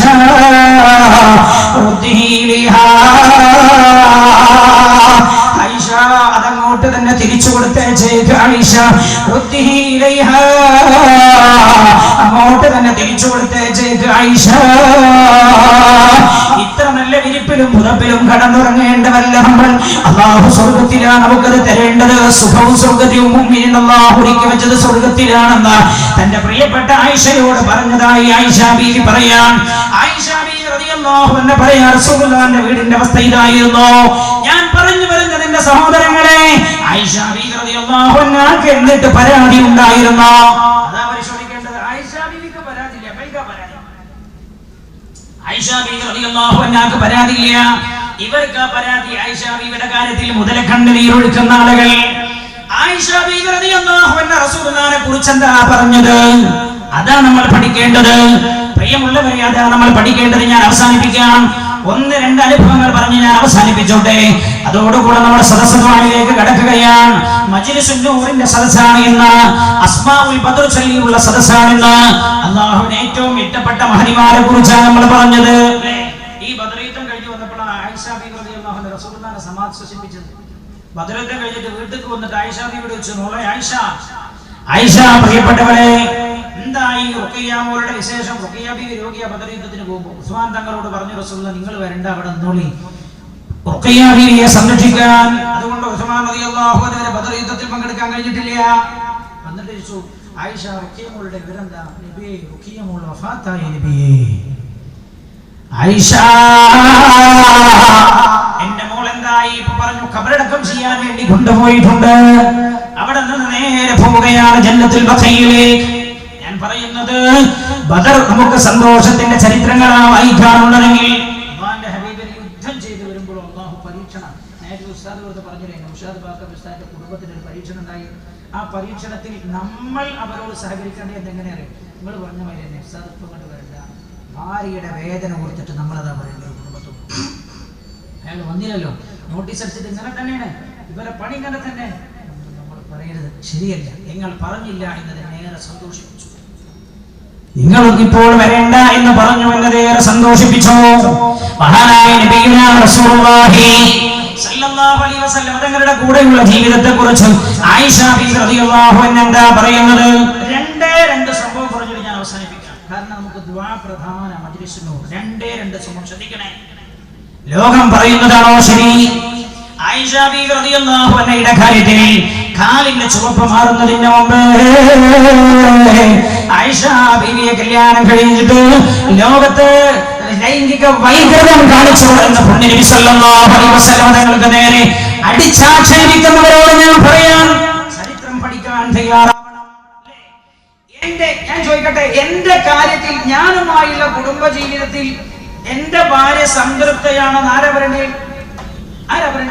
എന്റെ ഭാര്യ പറയണ്ടേ? നാട്ടുകാരല്ല പറയണ്ടേ? ഞാനുമായുള്ള കുടുംബ ജീവിതത്തിൽ എന്റെ ഭാര്യ സംതൃപ്തയാണോ എന്ന് എന്റെ ഭാര്യ പറയണ്ടേ? നാട്ടുകാരല്ല, കമ്മിറ്റിക്കാരല്ല, അയൽവാസികളല്ല. എന്താ ആയിഷ ബീവി റളിയല്ലാഹു അൻഹ പറഞ്ഞത്? സയ്യിദത്തുനാ ആയിഷ റളിയല്ലാഹു അൻഹ പറയും, ആയിഷ ബീവി റസൂലുള്ളാഹി തമ്മിലുള്ള വയസ്സിന്റെ വ്യത്യാസത്തിലെ ആയിഷ ബീവി റളിയല്ലാഹു അൻഹയും റസൂലുള്ളാഹിയും തമ്മിലുള്ള വയസ്സിന്റെ വ്യത്യാസത്തിൽ നിങ്ങള് ആയിഷ ബീവി റസൂലുള്ളാഹിയെ കല്യാണം കഴിക്കുമ്പോൾ റസൂലുള്ളാഹിന്റെ പ്രായം 53 ആയിഷ ബീവിക്ക് പ്രായം 9 53 നിന്ന് 9 കിഴിച്ചാൽ കൂട്ടാനറിയോ? കാടങ്കോടുകാർ 53 നിന്ന് 9 കിഴിച്ചാൽ 44 വയസ്സ്. 44 വയസ്സിന്റെ അന്തരമുണ്ട്. ഞാനിത് ഓർമ്മപ്പെടുത്താം പെങ്ങന്മാരോട്. എനിക്ക് എന്റെ അനുഭവത്തിൽ ഞാനത് ത്വലാഖിന് സാക്ഷിയാകേണ്ട ആളായിരുന്നു. ഞാനവിടെ എഴുന്നേറ്റ് പോയി ആ സദസ്സിൽ നിന്ന്. എന്താ പ്രശ്നം? കല്യാണം കഴിഞ്ഞ പിറ്റേന്ന് ഈ പെണ്ണ് ഭർത്താവിനോട് ചോദിക്കാൻ, നിങ്ങളെ പാസ്പോർട്ട് എവിടെ? അപ്പൊ ഇയാളെ കരുതി സ്നേഹം കൊണ്ട് ചോദിക്കാൻ, നീ എന്തിനാണ് ഈ പാസ്പോർട്ട് ചോദിക്കുന്നത്? നിങ്ങൾ ഇനി പോണ്ട, നിങ്ങൾ വന്നാ മതി. പക്ഷെ ഇവരുടെ ഇത് കള്ളക്കളിയായിരുന്നു എന്ന് പിന്നെ ഞാൻ മനസ്സിലാക്കിയത്. പാസ്പോർട്ട് ഇയാൾ ഈ സാധുവായ നിരപരാധി ഇയാൾ പാസ്പോർട്ട് എടുത്തു കൊടുത്തപ്പോ ഉടനെ തന്നെ മറിക്കുന്നത് ഫസ്റ്റ് പേജാണ്. ഫസ്റ്റ് പേജ് മരിച്ചിട്ട് ഡേറ്റ് ഓഫ് ബർത്ത് ആണ് നോക്കുന്നത്.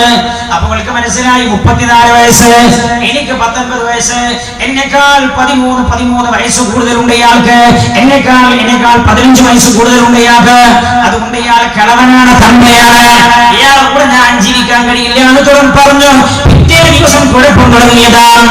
അവസാനം ത്വലാഖിൽ കലാശിച്ചു. ഞാൻ ആ സദസ്സിൽ നിന്ന് എഴുന്നേറ്റ് പോയി. ഞാൻ ആ പെണ്ണിനോട് പറഞ്ഞു, പെണ്ണേ, പ്രായത്തിലല്ല ആ കാര്യം കിടക്കുന്നത്.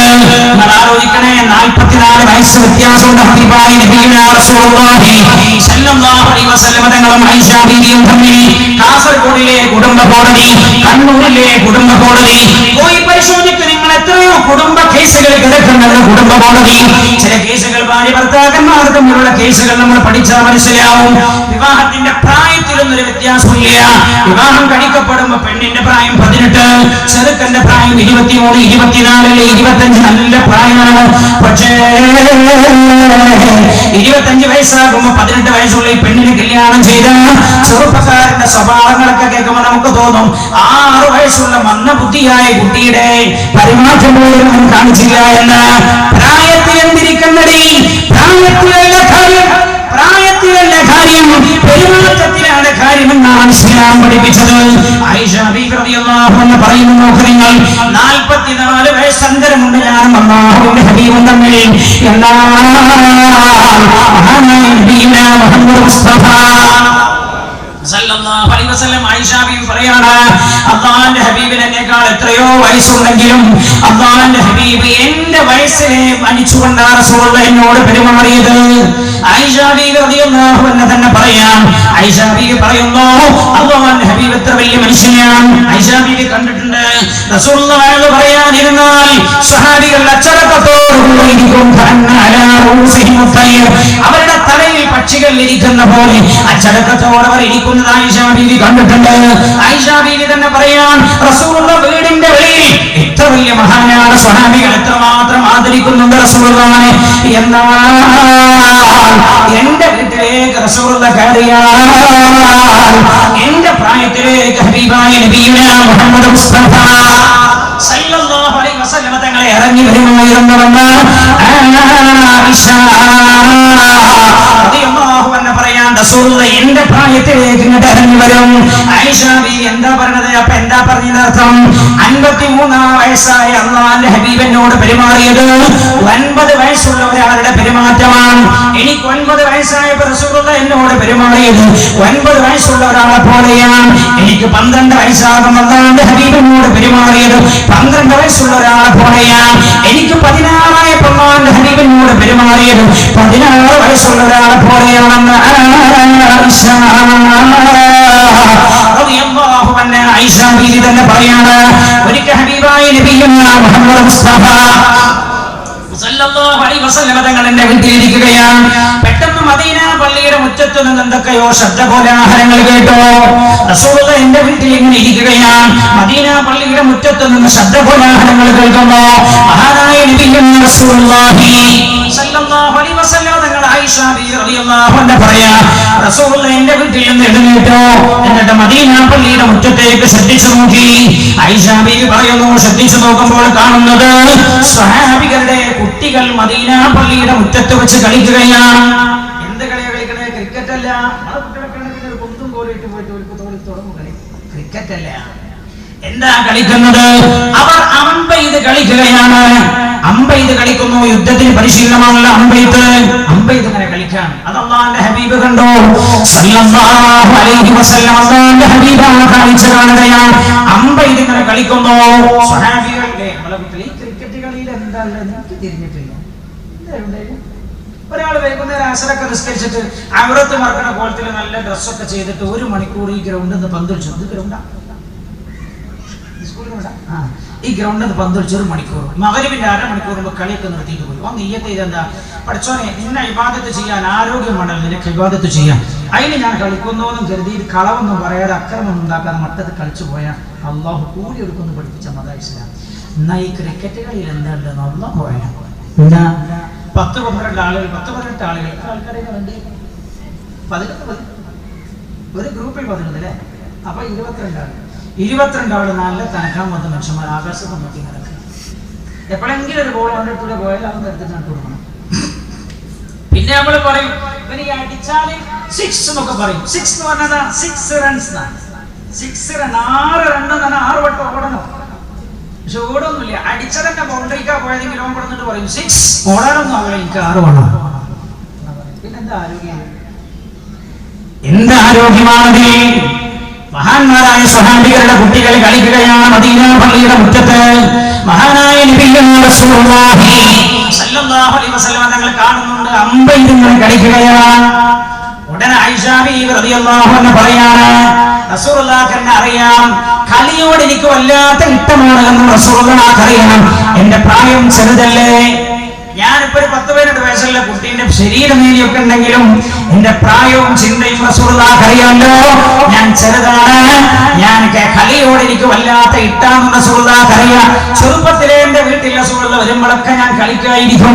ആയിഷ ബീവി പറയാണ്, അല്ലാഹുവിന്റെ ഹബീബ് തങ്ങളെ കണ്ടപ്പോൾ ചോദിച്ചു, ആയിഷ ആയിഷ കളി കാണണോ ആയിഷ, കളി കാണണോ ആയിഷ എന്ന് റസൂലുള്ളാഹി എന്നോട് ചോദിച്ചോ. ആയിഷ ബീവി പറയാണ്, ഞാൻ പറഞ്ഞു നബിയെ കളി കാണണോ, കളി കാണണോ എന്ന് ഞാൻ പറഞ്ഞപ്പോൾ ആയിഷ ബീവി പറയുന്നു, അല്ലാഹുവിന്റെ ഹബീബ് മദീന പള്ളിയുടെ മുറ്റത്തേക്കുള്ള എന്റെ വീട്ടിലുള്ള ഡോറിൽ റസൂലുള്ളാഹി നിന്നു. ആ ഡോറിൽ ഇങ്ങനെ റസൂലുള്ളാഹി നിന്നു. ഞാൻ റസൂലുള്ളാഹിന്റെ തോളിൽ എന്റെ താടിയിൽ ഇങ്ങനെ വെച്ചിട്ട് കളി ഇങ്ങനെ കണ്ടു. എന്തിനാ റസൂലുള്ളാഹി അങ്ങനെ നിന്നത്? എന്നെ വെളിയിലുള്ള ആളുകൾ കാണാതിരിക്കാൻ ഞാൻ കളി ഇങ്ങനെ കണ്ടതെന്നു. കുട്ടികളുടെ കളി.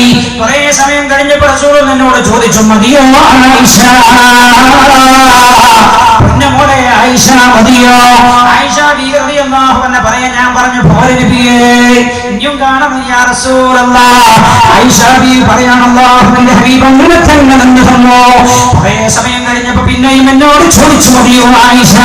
ആയിഷ ബീവി പറയാ, അപ്പോൾ എനിക്ക് മനസ്സിലായി റസൂലുള്ളാഹി നിന്ന് ക്ഷണിച്ചു പോയിട്ടുണ്ടെന്ന്. അപ്പൊ ഞാൻ പറഞ്ഞു, മതി നബിയേ. ആയിഷ ബീവിക്ക് പരാതിയില്ല എന്റെ സഹോദര, ആയിഷ ബീവിക്ക് പരാതിയില്ല. ജീവിതത്തിൽ മഹാനായ നബിയുനാ മുഹമ്മദ് മുസ്തഫ സല്ലല്ലാഹു അലൈഹി വസല്ലം തങ്ങളുടെ വഫാത്തിന് ശേഷം ആയിഷ ബീവി പറഞ്ഞൊരു വാക്കുണ്ട്, ഞാനത് അവസാനം പറഞ്ഞ് അവസാനിപ്പിക്കാൻ ഒരുങ്ങുകയാണ്. അതിന്റെ അവസാനം അത് പറഞ്ഞാണ് നമ്മൾ അവസാനിപ്പിക്കുന്നത്. ദീർഘമാണ് ആ ജീവിതം. ആയിഷ ബീവി റളിയല്ലാഹു അൻഹയുടെ ജീവിതം വിശാലമായി പഠിക്കേണ്ട ജീവിതമാണ്. ആയിഷ ബീവി പറയാ, എന്നെ മനസ്സിലാക്കി പെരുമാറിയ ആളാ പുണ്യനബി. ഒരു പരാതിയും പുണ്യനബിയുടെ വിഷയത്തിൽ ആയിഷ ബീവിക്ക് ഇല്ല. എന്നാ നമ്മളൊക്കെ സാധാരണ പറയലെന്താ അറിയാം, ഓൾ ഉസ്താദേ ഇതുവരെ എന്നെ മനസ്സിലാക്കാൻ നമുക്ക് കഴിഞ്ഞിട്ടില്ല, എന്റെ കുടുംബം ഏതാ നമുക്ക് തിരിഞ്ഞിട്ടില്ല, അവളെ ചില വർത്താനൊക്കെ കേട്ടാ തോന്നും ഇപ്പൊ തന്നെ അടിച്ചു പുറത്താക്കണം. പെണ്ണങ്ങനെയാണ്, വാരിയിൽ നിന്നാണ് പെണ്ണിനെ അല്ലാഹു സൃഷ്ടിച്ചത്. എങ്ങനെ ആയാലും വളഞ്ഞ് പോകുന്നു. ഇവിടുത്തെ പെണ്ണുങ്ങന്മാരില്ല കേട്ടോ, കാടാൻ പോയിട്ടുള്ള പെണ്ണുങ്ങളല്ലേ കണ്ടല്ലോ. ആദ്യം തന്നെ ചോദിക്കാതെ മോതിരം കൊടുക്കുന്നുണ്ടെങ്കിൽ എല്ലാ നന്മയും നിലനിർത്തി കൊടുക്കട്ടെ. സാധാരണ ആരെങ്കിലും പറയുന്നത് ഓള് എന്നെ മനസ്സിലാക്കില്ല, അള്ളാന്റെ ഹബീബ് അങ്ങനെ വർത്തനെ പറഞ്ഞിട്ടില്ല. പുണ്യ നബി അവരങ്ങോട്ട് മനസ്സിലാക്കി പെരുമാറിയതാണ്. അപ്പോഴേ ഒരു ഭർത്താവ് കുടുംബജീവിതത്തിൽ വിജയിക്കാൻ കഴിയും. വിജയിക്കാൻ കഴിയുമോ? അങ്ങനെ പെണ്ണെപ്പോഴും അങ്ങനെ. ഒരു വലിയ രാജാവ് ഉണ്ടായിരുന്നു, അമീർ ഖുസ്രു എന്നാണ് രാജാവിന്റെ പേര്. വലിയ ഞാനൊരു സംഭവം പറഞ്ഞു